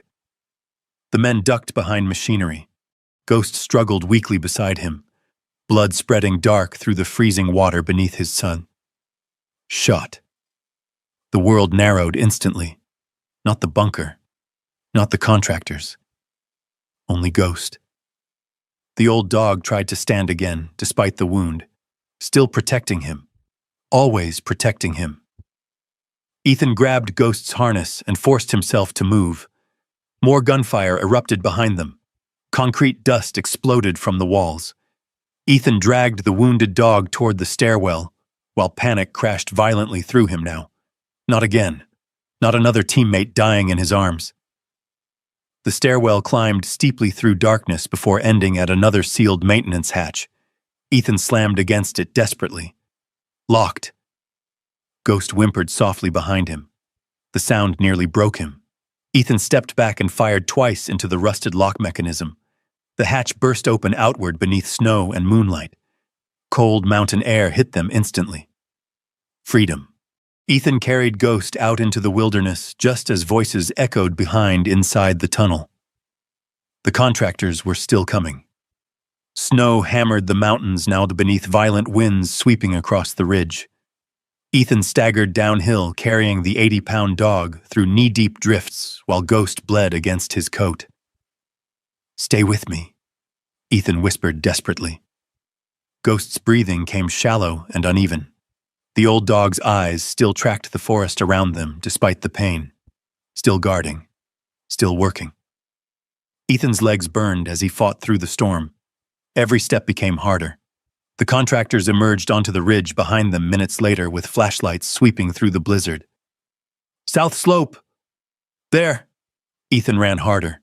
Branches whipped across his face while snow blinded him repeatedly. Ghost trembled weakly in his arms now. The blood wouldn't stop. Panic surged stronger. Memories crashed into him violently. Men dying overseas, helicopters, screaming radios. He stumbled hard against a fallen log and nearly dropped Ghost. No, no, no. The dog licked weakly against Ethan's wrist, trusting him completely. That hurt worst of all. Hours seemed to pass before Ethan finally reached the frozen river below the valley. The storm softened slightly there beneath the trees, but Ghost's condition had worsened badly. Ethan collapsed beside the riverbank, breathing hard. Ghost barely moved now. Blood stained the snow black beneath him. Ethan ripped open the medical kit with shaking hands and pressed bandages against the wound desperately. "Come on," his voice cracked. "Come on, buddy." Ghost's breathing slowed. Ethan's vision blurred suddenly, not from snow, from tears he couldn't stop anymore. He bowed his head beside the dog, shaking violently, while years of buried grief finally erupted out of him all at once. Not just Ghost, everything. The scandal, the war, Lily, Samuel. The years wasted, believing he deserved to lose everything. "I can't lose you too," he whispered brokenly. Ghost weakly lifted his head, then rested it against Ethan's chest, the same way he used to after missions overseas, comforting him. Even now. A distant engine sound echoed faintly through the valley. Snowmobile. Ethan looked up sharply. Headlights appeared through the trees. Rachel Bennett. She jumped off the snowmobile before it fully stopped. "Oh my God! Help him!" Ethan shouted. Rachel dropped beside Ghost immediately, while Ethan kept pressure on the wound. "There's a veterinary clinic in Pine Hollow," she said fast. "Can he move?" "He has to." Together they lifted Ghost carefully onto the back sled, while the dog whimpered softly from pain. Ethan climbed behind him, gripping the harness tightly. The snowmobile roared through the valley towards a town, while contractors' flashlights still flickered distantly high above on the ridge. Searching. Hunting. But Ethan barely noticed anymore. His entire world narrowed to Ghost's slowing breaths beneath his hands. The veterinary clinic lights finally appeared near dawn, warm yellow against the storm. Dr. Karen Doyle rushed outside, already pulling on gloves. "What happened?" "Gunshot," Rachel answered quickly. The veterinarian froze briefly, then nodded once. "Inside. Now." They rushed Ghost into surgery while Ethan stood frozen in the hallway, covered in blood and snow. Hours passed, or maybe minutes. Time stopped making sense. Rachel sat beside him quietly beneath dim fluorescent lights while the storm faded outside. Finally, she spoke softly. "What happened in that bunker?" Ethan stared at the floor. "There's enough evidence under that mountain to destroy powerful people." Rachel absorbed that silently. "And Ghost?" Ethan swallowed hard. "He saved my life." The surgery room doors finally opened. Dr. Doyle stepped out, removing bloody gloves slowly, her expression unreadable. Ethan stood immediately. The veterinarian looked at him for one long second, then finally said, "He's alive." For several seconds, Ethan Cross could not move. The fluorescent lights above the veterinary hallway hummed softly, while snow melted from his boots onto the tile floor beneath him. Rachel Bennett stood nearby, watching him carefully, but Ethan barely heard anything except those two words repeating in his head. "He's alive." The pressure inside his chest loosened all at once so suddenly, it almost hurt. Dr. Karen Doyle removed her surgical mask slowly. "The bullet passed through the upper shoulder," she explained. "Another inch lower and we'd be having a different conversation." Ethan exhaled shakily for the first time in hours. "He'll recover?" The veterinarian hesitated honestly. "He's old, Ethan. Recovery won't be easy." She softened slightly. "But he's stubborn." A faint smile touched Ethan's face despite the exhaustion crushing him. "Yeah," he whispered. "That sounds like him." Karen nodded toward the surgery room. "You can see him for a minute before he sleeps again." Ethan entered quietly. Ghost lay beneath warm blankets connected to IV lines and monitoring equipment. His breathing was slow but steady now, though the heavy bandages around his shoulder looked brutal against his aging body. The old dog lifted his head weakly when Ethan approached. Tail thump. Even now. Ethan sat carefully beside the table and rested one hand against Ghost's neck. "You scared the hell out of me." Ghost's eyes slowly closed again beneath the medication, still trusting him completely. The sight nearly broke Ethan a second time. For years after the military scandal, Ethan stopped believing loyalty was real. Too many people disappeared once his career collapsed. Friends vanished. Calls stopped. Doors closed. But ghosts stayed. Through shelters, cheap motels, cold nights sleeping in the truck, the dog never left him once. Ethan lowered his head quietly against Ghost's side for just a moment. Not Soldier and K9 now. Just two survivors.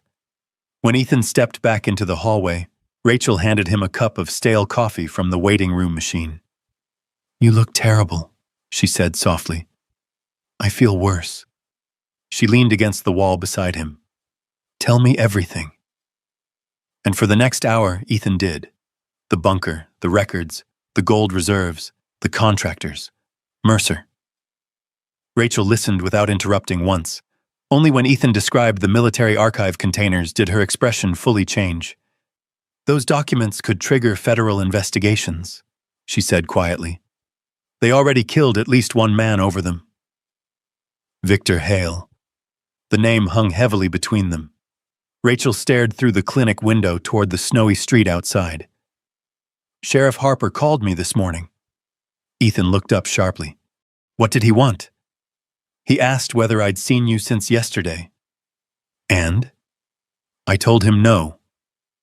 Silence settled for a moment. Then Rachel added carefully, "Harper also said federal agents are supposedly arriving later today to secure Cross Ridge property." Ethan almost laughed. "Federal agents or Mercer's cleanup crew?" "That's exactly what worries me." The veterinary clinic slowly came alive around them as morning spread across Pine Hollow. Ranchers arrived carrying injured dogs and farm cats while coffee brewed somewhere behind the front desk. Normal life continuing. Meanwhile, Cross Ridge Mountain sat above the valley, hiding enough secrets to destroy careers and governments. Rachel studied Ethan quietly.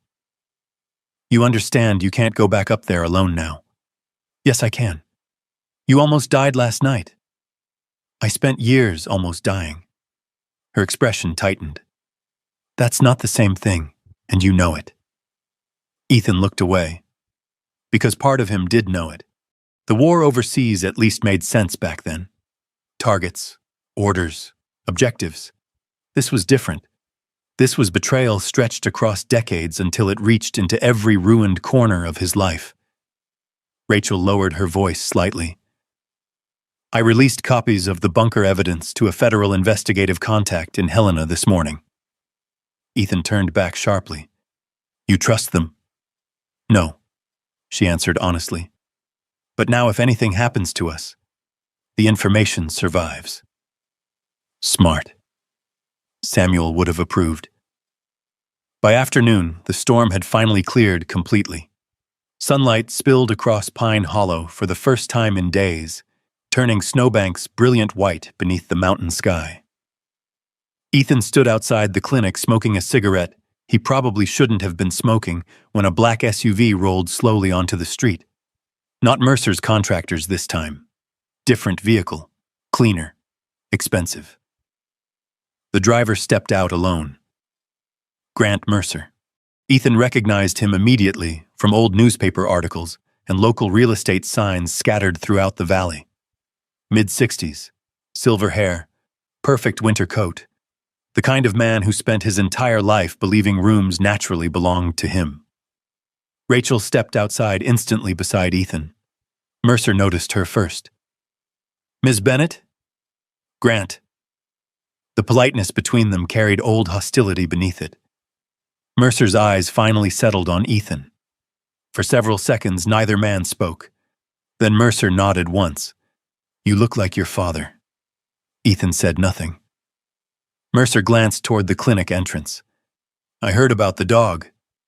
That surprised Ethan enough to sharpen his attention immediately. "How?" "Small towns talk." Mercer's expression remained calm, almost sympathetic. But Ethan saw it now. The calculation underneath. The same thing Samuel described in the journals. A man who treated people like positions on a board. Mercer stepped closer slowly. "I came alone." That's supposed to comfort me? No. Mercer studied him carefully. It's supposed to show respect. Ethan nearly laughed again. Respect. After armed contractors chased him through a bunker beneath his own mountain. Mercer folded gloved hands calmly. You found something under Cross Ridge that was never meant to surface publicly. You mean evidence? Mercer ignored the word. Your father understood the consequences better than you do. My father died protecting that mountain. Yes, Mercer said quietly, and he refused a fortune to do it. That landed harder than Ethan expected. Mercer continued. Samuel Cross could have sold the property 20 years ago for enough money to take care of your family forever. Ethan stared at him. Instead, he watched your life collapse and said nothing. Anger flashed instantly through Ethan's chest. Ghosts shifted weakly inside the clinic behind them, visible through the front window. Mercer followed Ethan's gaze briefly. Your father believed you'd eventually come back, he said quietly. He used to say, the mountain would call you home once the world finished breaking you. Rachel stiffened beside Ethan. Mercer noticed. He wasn't wrong, apparently. Ethan stepped closer now.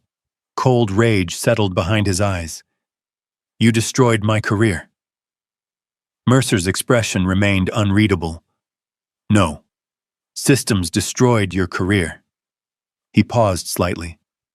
I simply allowed it to happen. The honesty of it felt monstrous somehow. Not shouting, not threatening. Just truth delivered calmly. Ethan realized then what made men like Grant Mercer dangerous. They stopped viewing morality as real years earlier. Only outcomes mattered. You think that makes it better? Ethan asked quietly. No. Mercer looked genuinely tired suddenly. I think it makes it accurate. Snow slid from nearby rooftops in heavy crashes while silence stretched between them. Finally, Mercer spoke again. The people connected to that bunker won't stop because you survived one night underground. Good. Mercer studied him carefully. Your father once said the same thing to me. The old developer glanced toward Cross Ridge Mountain, towering above town. When Samuel discovered what was hidden there, he understood something before anyone else did. Mercer's voice lowered slightly. The real danger was never the gold. It was proof. Proof of what? Mercer looked back at him. That powerful men built fortunes by burying other people's lives. He paused. Including yours. The words hit Ethan harder than expected because part of him already knew they were true. Mercer stepped backward toward the SUV. Federal raids begin tomorrow, he said quietly. After that, everything changes. Rachel frowned sharply. How do you know that? Mercer almost smiled. Because some of the men who buried those secrets are still alive. Then he looked directly at Ethan one final time. Your father believed you would finish what he started. Mercer opened the SUV door slowly. I suppose we'll see if he was right. The vehicle pulled away quietly down Main Street. Neither Ethan nor Rachel spoke for several seconds afterward. Finally, Rachel exhaled slowly. I can't decide whether he was warning us or threatening us. Ethan watched the SUV disappear beneath the mountain shadows. Maybe both. That evening, Ethan returned alone to the cabin, while Ghost remained overnight at the clinic for observation. The silence inside the house felt wrong without the dog. Too empty. The fireplace crackled softly, while sunset painted the mountains deep gold beyond the windows. For the first time since returning home, Ethan noticed the cabin no longer looked abandoned. His repaired shelves, fresh-cut firewood stacked beside the porch, new blankets folded near the couch, signs of someone staying, living. He stood on the porch as darkness settled across Cross Ridge Valley. The mountain loomed huge against the stars. Somewhere beneath it rested decades of buried lies finally beginning to surface. And somehow Samuel Cross knew this moment would come. The realization settled deeply into Ethan now. His father had not abandoned him after the scandal.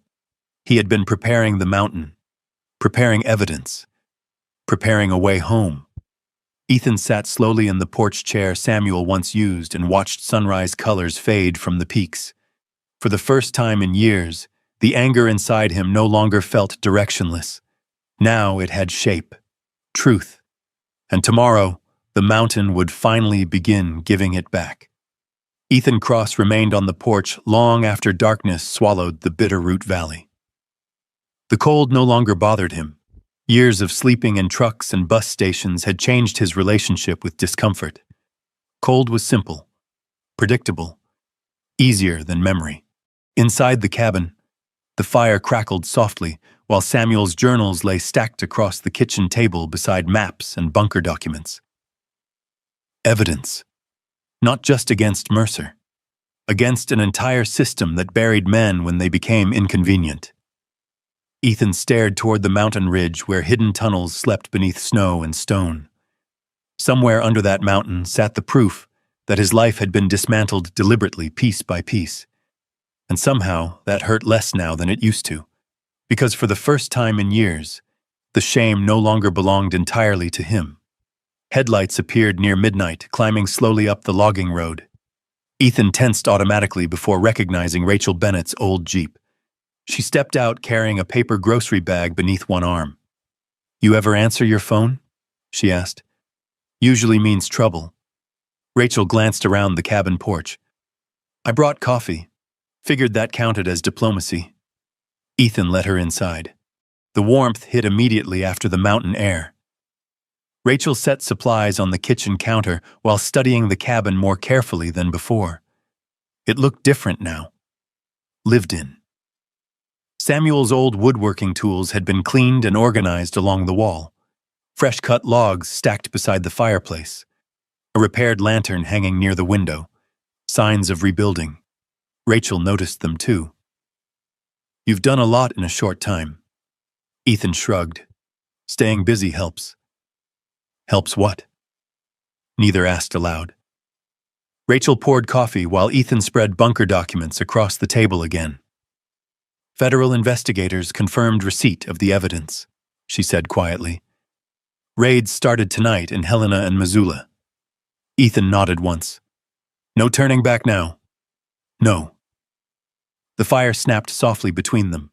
Outside, wind moved through the pines with long, hollow whispers. Rachel hesitated before speaking again. "There's something else." Ethan looked up. "Your daughter called my office." The words landed harder than expected. "Lily." For several seconds, Ethan simply stared at her. "She found out you were back in Montana." "How?" "News spreads fast once federal agents start asking questions about old military contractors." Rachel softened slightly. She sounded worried. Ethan looked away toward the dark window. Worried. That word alone hurt more than anger ever had, because for years there had only been silence between them. The last time he saw Lily in person, she stood outside her apartment in Spokane, refusing to let him inside after another missed birthday and another promise broken by drinking. "You disappear every time things get hard," she told him then. The worst part was knowing she wasn't wrong. Rachel interrupted his thoughts gently. "She wants to see you." Ethan rubbed tired hands over his face. "I don't even know what I'd say anymore. Maybe start with the truth." Simple answer. Hard thing. The next morning, Ethan drove back into Pine Hollow before sunrise to check on Ghost. Snow covered the streets in pale blue morning light, while smoke curled from chimneys across town. The veterinary clinic smelled like antiseptic and coffee when he entered. Ghost immediately tried to stand the moment he saw him. "Easy," Ethan whispered quickly. The old dog wagged weakly from the recovery blanket, while his tail thumped against the floor. Still alive. Still fighting. Dr. Karen Doyle approached holding a clipboard. "He'll need several weeks before that shoulder heals properly," she explained. "No heavy movement." Ghost looked personally offended by the suggestion. Ethan almost smiled. He's never been good at retirement. Karen studied Ethan quietly. You aren't either. That stopped him for a second, because maybe she was right. For years, Ethan drifted through life half dead emotionally, surviving without purpose. But now something inside him had awakened again. Not violence, responsibility. The difference mattered. Karen finally handed him a folded envelope. Rachel dropped this off earlier, said it belonged to you. Ethan opened it carefully. Inside sat an old photograph. Samuel Cross stood beside a teenage Lily near the cabin porch nearly 15 years earlier.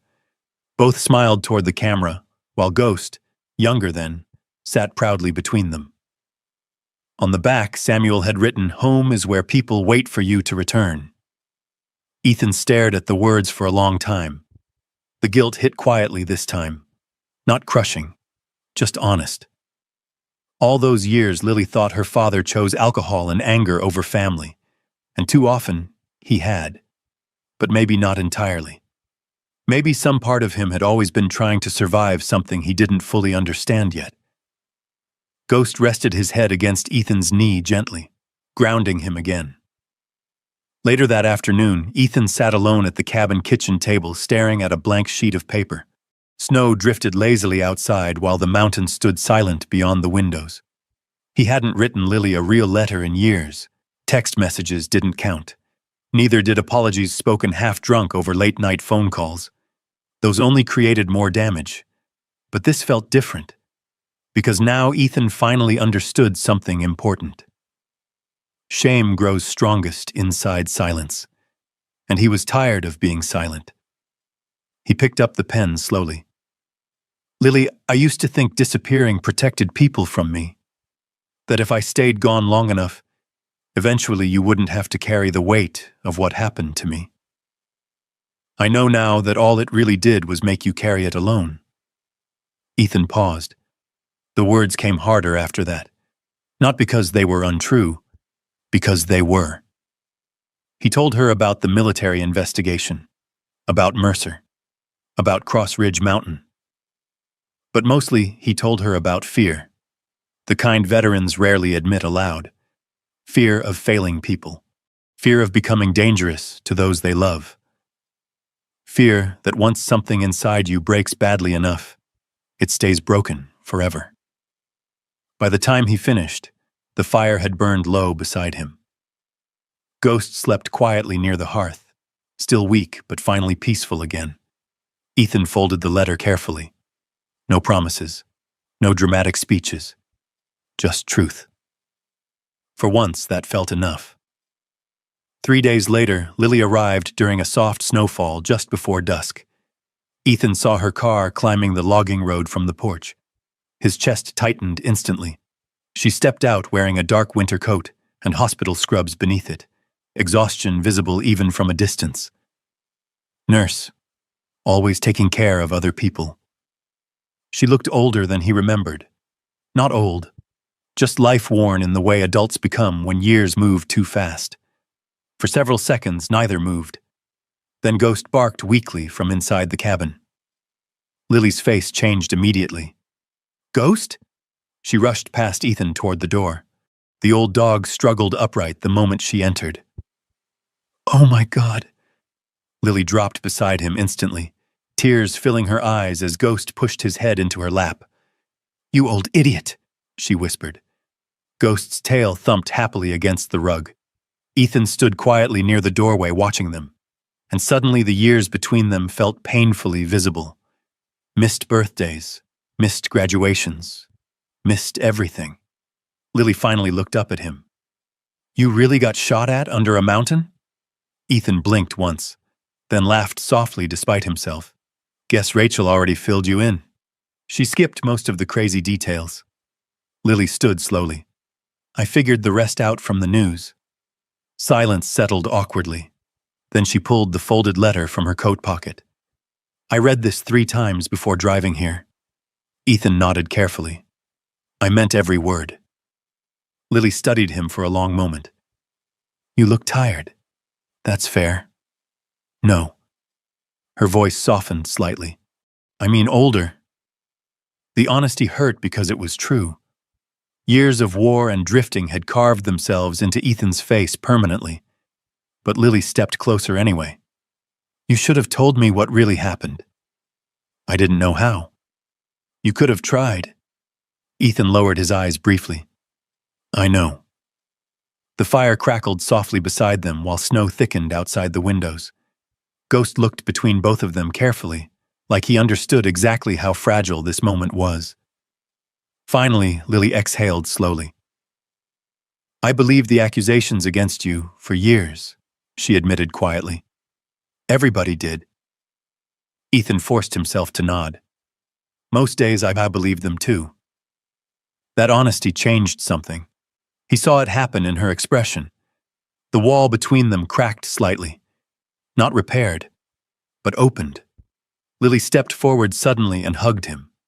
The contact shocked Ethan completely, because for years he forgot what it felt like when someone held him without fear or pity attached to it. He closed his eyes hard. And for the first time since returning to Cross Ridge Mountain, Ethan Cross allowed himself to believe something impossible. Maybe broken things could still come home, too. Winter loosened its grip slowly over the Bitterroot Valley. By March, snowmelt rolled through the creeks beneath Cross Ridge Mountain, while sunlight finally reached the deeper forest floors again. Pine branches dripped steadily in the afternoons, and the long silence of winter began breaking apart beneath birdsong and moving water. The federal investigations spread quietly at first. Then, all at once, news vans arrived in Missoula. Contractors disappeared overnight. Federal agents sealed Mercer Holdings offices across 3 states. Every few days, Rachel Bennett drove up the mountain carrying updates and fresh stacks of legal documents. Grant Mercer had been indicted. Sheriff Wade Harper resigned before internal investigators questioned him publicly. Former defense officials tied to Helix Defense Solutions began appearing before congressional hearings. The buried bunker beneath Cross Ridge Mountain became federal evidence. And for the first time in decades, powerful men were finally being forced into daylight. But Ethan discovered something strange during those months. The more the outside world exploded with headlines and investigations, the quieter life became on the mountain. Ghost recovered slowly. The old dog would never move quite the same again after the gunshot wound. Cold mornings stiffened his shoulder badly now, and long hikes exhausted him faster than before. But he stayed close to Ethan every hour of every day, always nearby, always watching. One morning in early April, Ethan found Ghost asleep beside the fireplace exactly where the mystery first began months earlier. Sunlight spilled across the old stone hearth, while Samuel's journals sat open on the kitchen table nearby. The sight stopped Ethan completely, because suddenly he understood. The mountain had never really been about secrets. It had been about survival. Samuel Cross knew someday Ethan would need a place untouched by the lies that destroyed him elsewhere, a place strong enough to outlast shame. Cross Ridge had been waiting for him all along. Lily visited nearly every weekend now.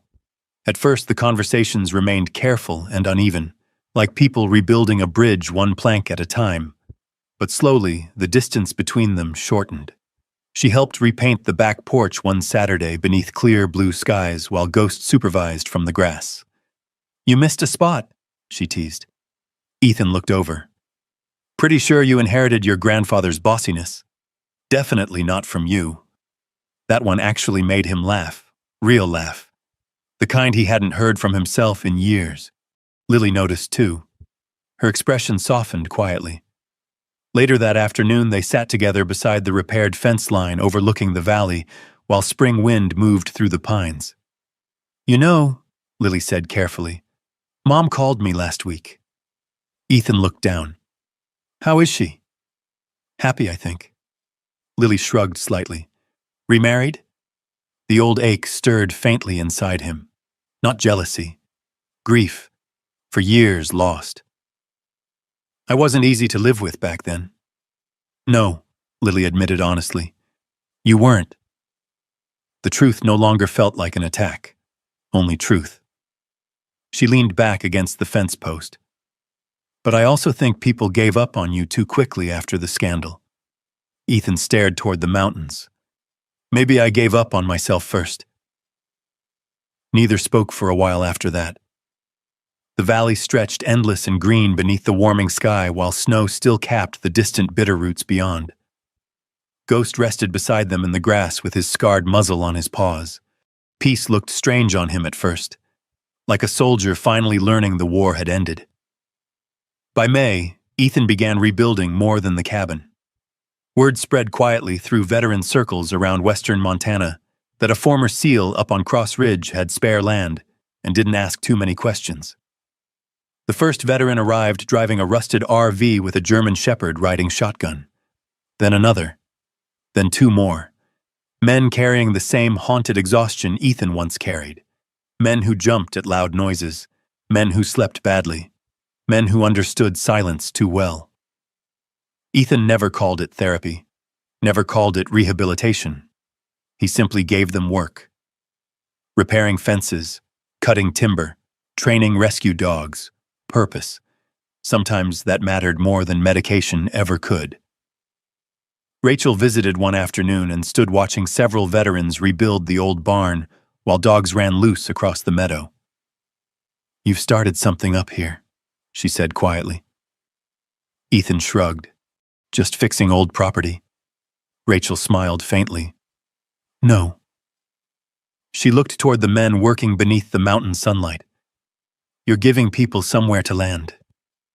That stayed with him afterward. Because maybe that was what Samuel Cross built here too. Not just a cabin. A refuge. One evening near sunset, Ethan finally drove into Missoula for Grant Mercer's sentencing hearing. He almost didn't go, but some endings deserved witnesses.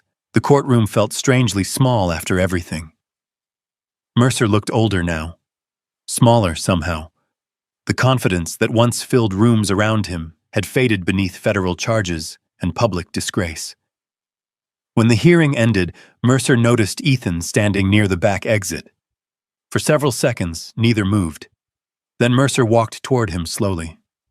No security, no lawyers. Just an old man at the end of a long collapse. "You won," Mercer said quietly. Ethan looked at him carefully. "No." Mercer frowned slightly. "You destroyed everything I built." "You did that yourself." The older man studied him for a long moment. Then, surprisingly, he nodded. As if somewhere beneath decades of manipulation, he recognized the truth when he heard it. Mercer glanced toward the courtroom doors. "Your father understood something before the rest of us," he said quietly. "He knew the mountain wasn't worth protecting because of what was buried there." Ethan remained silent. Mercer looked tired suddenly. "He protected it because he believed someday it would save you." Those words followed Ethan all the way back to Cross Ridge. Summer arrived slowly across the valley after that. The old ranger cabin transformed fully beneath warm sunlight and constant work. The roof stood repaired. Fence lines stretched straight across the property again. Wildflowers covered the lower meadows while veterans trained rescue dogs near the creek every morning. Life. Real life. Not survival. Not hiding. Life. Ghost grew older faster after the shooting. Some mornings the old dog struggled climbing porch steps now. White fur spread heavily around his muzzle, and long days tired him quickly. But every evening he still settled beside Ethan near the fireplace. Same place. Same loyalty. One sunrise in late August, Ethan woke before dawn and stepped onto the porch carrying Samuel's final journal. Mist rolled across the valley below, while pale gold light slowly touched the mountain ridges. The world looked impossibly calm. Behind him inside the cabin, Ghost slept beside the hearth, while several veterans prepared breakfast in the kitchen, laughing softly over burnt coffee and old military stories. Human voices. Warmth. Home.